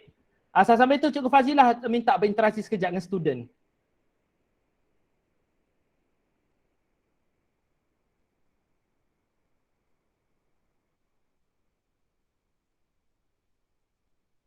Cikgu Fazilah tutup mikrofon. Okey baik, sorry maaf, mic tertutup. Cikgu nak maklumkan dalam bab geometri koordinat ini terdapat dua pembuktian yang harus kamu kuasai dengan baik. Kerana memang terdapat dalam di SKP KSSM yang terkini. Ini yang terkini, yang sebelum ni tak ada. So untuk tahun ni memang ada soalan proof that. Proof that bukan saja untuk trigo, pembuktian trigo, tapi bahkan juga ada beberapa topik dalam matematik tambahan. Saya rasa guru-guru kamu telah mengajarkan bagaimana nak membuktikan kalau sekarang Cikgu Fazli tengah menerangkan berkaitan dengan division of line segment, division of line segment, dan istilah yang lama kita gunakan adalah teorem nisbah. Ya Fazli, okey dah ke tu? Okey, boleh dah. Ya, sambung. Okey, saya rasa clear semua. Nampak secerah mentari ya. Okey, baik murid-murid. Sekiranya paparan saya kecil pada kamu, apa kamu kena buat ialah kamu kena unpin cikgu. Kena unpin saya. Jangan pin saya dah. Okey, unpin saya daripada skrin kamu. Bebaskan saya daripada skrin kamu. Kamu akan nampak paparan PowerPoint saya sekarang. Berjaya atau tidak? Unpin dulu. Kena unpin. Buang pin daripada tu. Ya, okey bagus. Okey, syabas. Okey, jadi murid-murid kita bersemangat lagi ya. Jangan risau ya. Perkara-perkara teknikal ni perkara luar jangka. Macam juga masa kamu SPM. Nanti masa SPM tahun depan kan. Masa tengah-tengah exam kan. Kadang-kadang terpanik terus blank. Kamu jangan jadi macam tu. Apabila berlaku situasi luar jangka, apa kamu kena buat? Relax. Try betulkan keadaan. Jangan panik. Macam cikgu kan? Okey. Bila jadi situasi luar jangka, jangan panik. Okey? We always try to give our best. Itu yang paling penting. Macam juga kamu ya, kita jangan mudah panik, jangan mudah stres sekiranya berlaku sesuatu yang tidak diingini. Baik murid-murid semua, kita lihat kepada soalan yang berikutnya. Di dalam soalan ini ya, tiba-tiba kawasan saya hujan pula sekarang. Tiba-tiba dah hujan. Okey, hujan rahmat. Rajah 2 menunjukkan sepasang garis lurus selari. Okey, rajah 2 menunjukkan sepasang garis lurus selari. Soalannya ialah cari jarak terdekat antara kedua garis lurus itu. Find the shortest distance between both lines. Okey. Cikgu nak tanya kan, pengetahuan kamu. Bila bercakap tentang garis lurus selari kan, apa yang penting tentang garis lurus selari? Ada sesiapa boleh komen? What is so important about garis lurus selari? Keturunan yang sama. Very good. Siapa bercakap tadi itu? Suara sangat jelas. Henry. Daripada Henry? SMJK Samtet, Kinta Utara. Very good. Okay. Samtet. Okay, very good Henry. Very good. Okay, they have same gradient. Kecerunan yang sama. Okay, tapi soalan dia sekarang lebih tricky. Cari jarak terdekat antara dua garis lurus. Yes, Siti Aisyah, the both line never touch, tidak pernah bertemu. Okay, carikan jarak terdekat antara kedua garis itu. So, apa kita nak buat ya? What should we do to find the shortest distance between both lines? Okay, jadi sekarang satu perkara yang murid-murid perlu jelas ya, jarak terdekat, okay, jarak terdekat ini bermaksud you nak cari jarak yang this distance yang I warna merah tu. Can you see? Nak cari D. For sure you can bring your ruler lah, jangan bawa pembaris pergi ukur. That's not the way to answer this problem. So what we should do ya, apa kita patut buat? Jadi murid-murid ya, sekarang tengok apa kaedah yang saya akan lakukan bagi menyelesaikan masalah ini. So apa yang saya akan lakukan ialah, kalau kita lihat,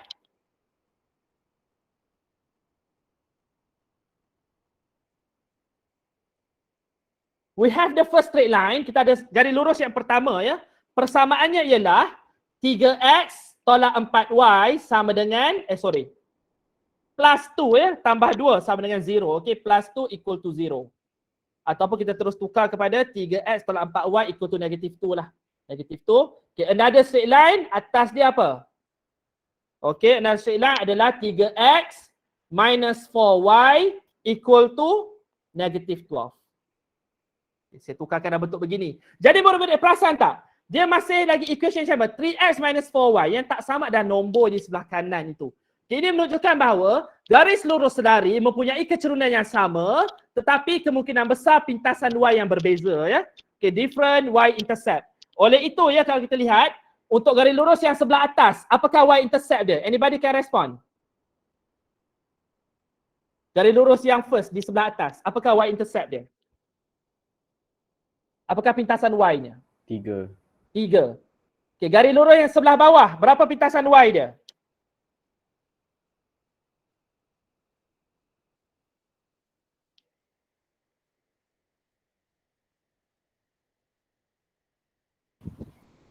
Mohon respon ya, murid-murid.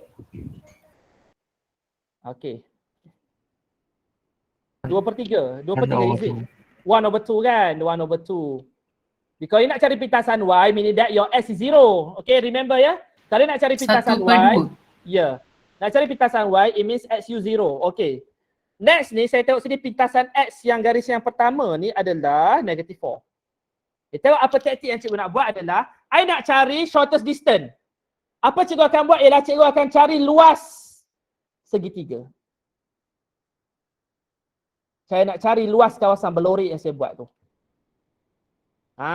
Okey, cikgu nak cari luas dia dulu. Okey, untuk cari luas, jadi kita lihat ya koordinat yang terlibat apa? Okey, 0.5. Okey, koordinat yang ini ialah 0 and 3. Koordinat yang sebelah satu lagi tu adalah negative 4 and 0. I have all those coordinates. So apa yang saya sepatutnya buat? Okay, apa yang saya sepatutnya buat ialah saya nak mencari luas segitiga berkenaan. So I akan guna algorithm Shoeless ya. Shoeless algorithm. So L sama dengan setengah. Okay, now saya akan mula tulis anti-clockwise ya. Susunan titik adalah anti-clockwise. So 0.5. 0 and 3. Negative 4 and 0. Finally jangan lupa close ya. 0.5 again. Okey, so kita teruskan kiraan luas sama dengan L half. Baik, sekarang kita compute ya menggunakan algorithm Shoeless. Shoeless maknanya tali kasut. Tali kasut means dia bersilang-silang ya. 0 times 3 adalah 0. Plus 0 minus 3. Minus, okay, sekarang darab ke atas. 0 plus 12. Sekejap, mana saya dapat 3 ni ya. It should be 2 kan? It should be 2, saya salah kira. Tersilap tulis. Kita padam je. Erase it. Sorry. Half, okay, 0 times 3. Okay, 0 times 0, negative 4 times half is negative 2 ya. Okay, negative 2. Kalau tersilap kira ni, itu yang nanti tak seronok. Okay, negative 2. Okay, teruskan lagi. Naik ke atas, 0 times, okay. Minus 0. Alright. So, I dapat the area ya, luas dia berapa? I dapat area dia adalah 5 unit square. Okey, saya dapat itu luas dia. Sekarang murid-murid kan, kalau I nak cari dia punya shortest distance, tengok ya. If I consider that triangle, saya consider that triangle saya lorek tu, the triangle that I what we call that I draw just now, okay, that I shade yang saya lorekkan itu begini. Untuk cari dia punya shorter distance, kalau saya tahu dia punya tinggi triangle begini, the distance like so, nampak? Yang saya tandakan dengan D. Okay, kalau saya tahu tapak dia berapa, base dia berapa, for sure I can get the tinggi. Mesti cikgu boleh dapat tinggi segitiga itu. So what to do ya? Pertama sekali kena cari base triangle tu dulu. Okay, nak cari base triangle tak susah. If you look at this diagram kan, kita ada right angle triangle tau, yang mana tinggi dia adalah 3 units. And also dia punya tapak adalah 4 units. So I can tell actually hypotenuse dia ni adalah 5 unit also. Okay, this is also 5 units. So maksudnya sekarang base ini adalah 5. Jadi kalau saya nak cari luas triangle, luas dia 5. Okay, I dah calculate just now, L is 5. But according to our usual formula, formula yang kita biasa guna, setengah darab tapak darab tinggi adalah shortest distance equal to 5. What do you think? What is the distance now? The distance is 2 unit ya. The distance adalah 2 unit. Jarak antara dua garis lari itu ialah 2 unit.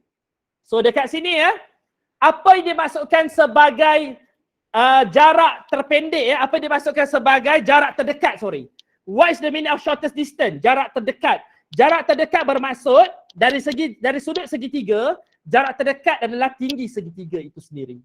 So kalau you perasan ya, mana-mana soalan sama ada dalam topik geometri koordinat ataupun soalan dalam solution of triangle, dalam dua topik berkenaan, sekiranya soalan itu minta cari jarak terdekat, cara dia adalah mencari tinggi segitiga.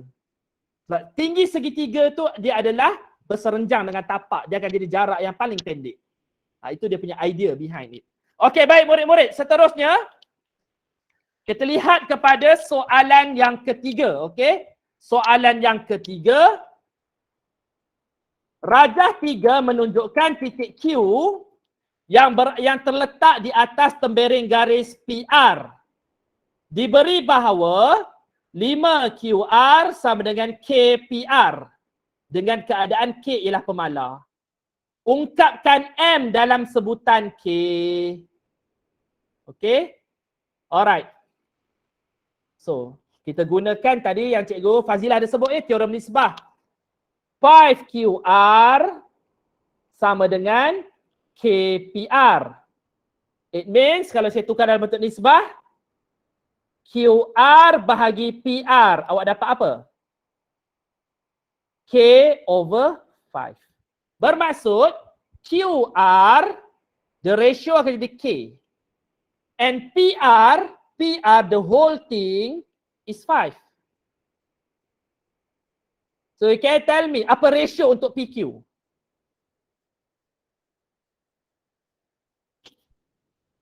Untuk garis PQ, for that part. The whole thing adalah 5. The whole thing is 5. QR is K. So apa ratio untuk bahagian PQ ni? 5 minus K. 5 minus K, very good. Okay, 5 minus K. Okay, very good, bagus ya. Okay, jadi sekarang, this question is about adalah manipulation of algebraic term. Okay? M in terms of K. Okay, M in terms of K. So, kita tengok ya, I nak M. M is Y. M ni adalah Y. So I fokus kepada 7 and also 4. Jangan ambil nombor-nombor lain, jangan kacau, jangan terganggu dengan nombor-nombor lain. Saya fokus pada 4, 7 dan M. So what should I do? Okay, macam mana kita nak cari titik pembahagi tembereng? Kaedah dia apa? Kahwin dengan orang jauh. 5 tolak K, kahwin dengan M. K kahwin dengan 4. Itu nama kaedah dia apa? Kahwin dengan orang jauh. So 7 sama dengan apa? 5 minus K darab dengan M.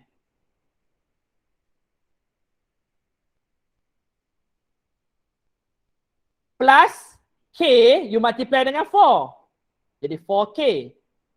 Okay, divided by 5. Divided by 5. Jadi, remember kita nak M sahaja. M in terms of K. Jadi, this one shouldn't be any problem because sekarang kita hanya menggunakan pengetahuan algebra untuk menyelesaikannya. So, 35 sama dengan 5 tolak K times M plus 4K. So, if I nak M only, M as a subject formula, apa cikgu buat? 35 minus 4K and everything divided by 5 minus K. Settle. You can get the answer very easily. Sangat simple ya soalan dia. Soalannya sangat simple. You hanya bermain dengan ratio ya, bermain dengan nisbah. Okay, baik murid-murid. Okay, the last question ya, soalan terakhir. Soalan yang keempat ya, soalan yang keempat. Soalan yang sebegini telah muncul dalam exam SPM ya, telah muncul dalam SPM pada tahun 2019. Dan bila saya belik soalan-soalan yang lebih lama daripada itu, tengok-tengok dia pernah muncul lebih kurang sama pada tahun 2003. So awak nampak ya, sebenarnya apabila awak jawab soalan partial SPM itu akan sangat membantu sebab you tak boleh sure soalan tahun bila yang mungkin diulang lah. Maksud bukan soalan untuk berulang kembali, no. Tetapi dia punya idea tu, macam diulang semula. Baik murid-murid, soalan dia berbunyi, okay, sekarang bila dapat soalan ni cikgu ubah sikit kepada cerita berikut. Seekor semut bergerak di sepanjang suatu lilitan bulatan yang berpusat pada A23. Lilitan bulatan itu melalui Q dan R, di mana terdapat 2 ekor semut lain sedang menunggu. Soalannya ialah cari laluan pergerakan semut. Okay, murid-murid, perkataan laluan ya, perkataan laluan adalah satu perkataan lain bagi perkataan locus. Apa lagi perkataan lain yang boleh mewakili locus? Contohnya apa? Jejak. Ataupun dalam bahasa Inggeris trace. Okey, pun merujuk kepada laluan, pun merujuk pada locus. Perkataan path in English, path adalah satu hint kepada perkataan locus. Alright, seterusnya kita cari nilai N. Okey, baik murid-murid. So dalam masa yang agak singkat di sini kita ada lagi 4 minit. Jadi tak apa, kita dapat sempat jawab. Percayalah, kita sempat jawab. Dalam SPM pun sama. Walaupun masa tu tinggal lagi 2-3 minit, kalau kamu kira dengan laju dan fahaman yang kukuh, kamu akan sempat jawab. Jadi, soalan A. Kita tahu dia bergerak dalam moving path dia adalah bulatan. Laluan semut itu adalah bulatan pada pusat A23.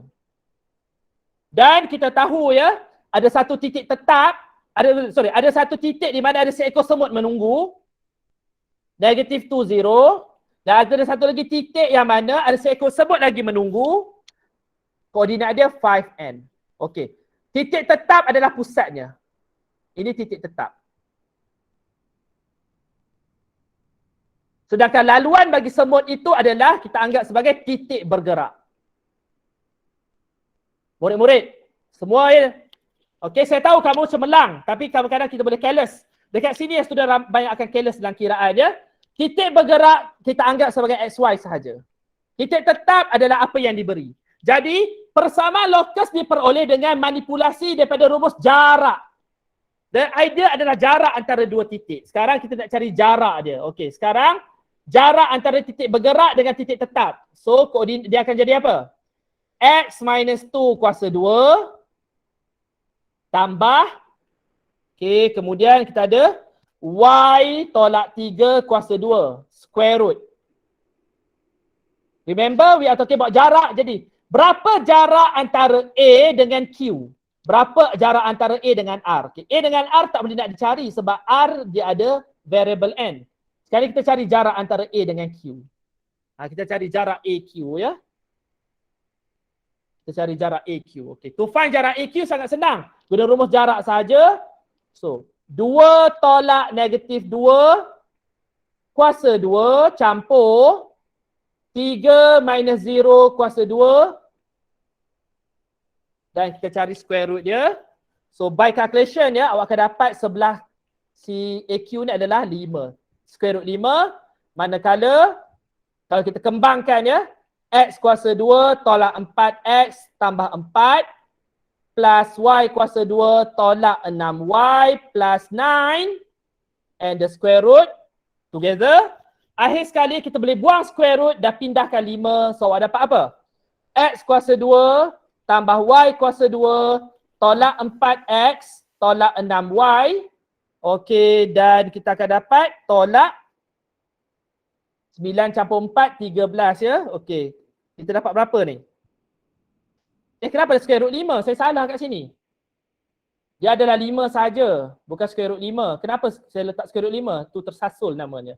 Okey, tersilap tulis. Mana ada square root 5 ya? It should be 5 only. Okey. So, sekejap. Dia 5, jarak dia 5. Okey. So, nak hilangkan square root, what we should do? Squaring both sides ya.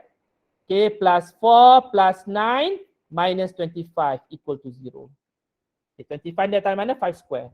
So, finally the answer is X kuasa 2 tambah Y kuasa 2 tolak 4X tolak 6Y.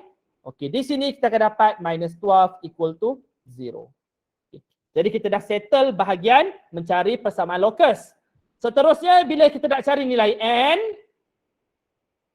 okay, kita tahu ya koordinat R ialah 5n. Bermaksud X adalah 5, n adalah Y. Kita boleh masukkan kedua-dua nilai ini ke dalam persamaan locus kita sebab titik R berada pada locus itu. Oleh itu kita akan dapat 5 kuasa 2 tambah n square minus 4 times 5. Tulislah 4 times 5. Minus 6n tolak 12 equal to 0. Dan awak akan perhati ada n kuasa 2 meaning that you have quadratic equation. So n square minus 6n. So 25 tolak 20, 5 tolak 12 adalah negatif 7. So quadratic means you kena factorize. So you dapat n plus 1, n minus 7 equal to 0. So finally jawapan dia apa? N equal to negative 1 atau n equal to 7. So kita ada dua nilai n. So maksudnya semut tu boleh menunggu pada dua tempat yang berbeza ya. Dia boleh tunggu sama ada di titik yang saya tandakan ini ataupun di sebelah atas. Okay, dia ada pada satu path yang sama. Okey murid-murid. Jadi setakat itu saja saya punya perkongsian dengan murid-murid semua. Jadi saya serahkan kembali kepada Cikgu Fazilah ya untuk meneruskan dengan penutupan.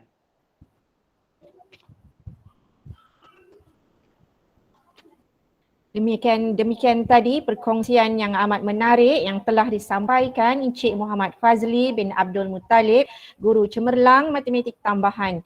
Semoga segala maklumat dan panduan yang telah diberikan dapat membantu murid-murid untuk menjawab soalan matematik tambahan dengan baik semasa peperiksaan nanti.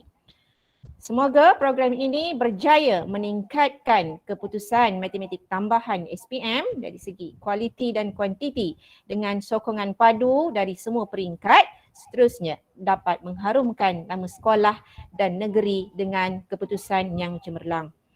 Diharapkan juga program yang dilaksanakan ini akan memberi impak ya dan kesan yang positif kepada semua murid yang terlibat di dalam memacu kecemerlangan SPM tahun 2021 Negeri Perak.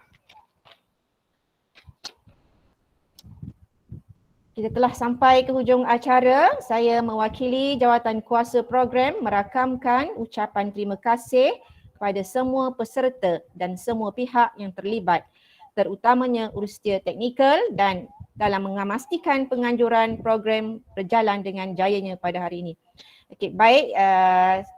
Pada awalnya tadi saya tak sempat menjemput pelajar saya untuk membuat bacaan doa. Jadi saya ambil peluang untuk menjemput saudara Tuan Hakim bin Tuan Lokman untuk membacakan doa penutup. Dipersilakan Hakim. Bismillahirrahmanirrahim. Alhamdulillahirabbil alamin wassalatu wassalamu ala asyrafil anbiya'i wal mursalin wa ala alihi wa sahbihi ajma'in. Ya Allah, ya Afu, ya Ghaffar, ampunkanlah segala dosa kami, dosa kedua ibu bapa kami, dosa guru-guru kami, sahabat-sahabat seperjuangan kami dan seluruh muslimin dan muslimat yang hidup dan yang telah meninggal. Allahumma faqqihna fid din wa 'allimna ta'wil wahdina ila siratikal mustaqim. Wa sallallahu ala sayyidina Muhammad wa ala alihi wa sahbihi wa baraka wa sallam walhamdulillahi rabbil alamin.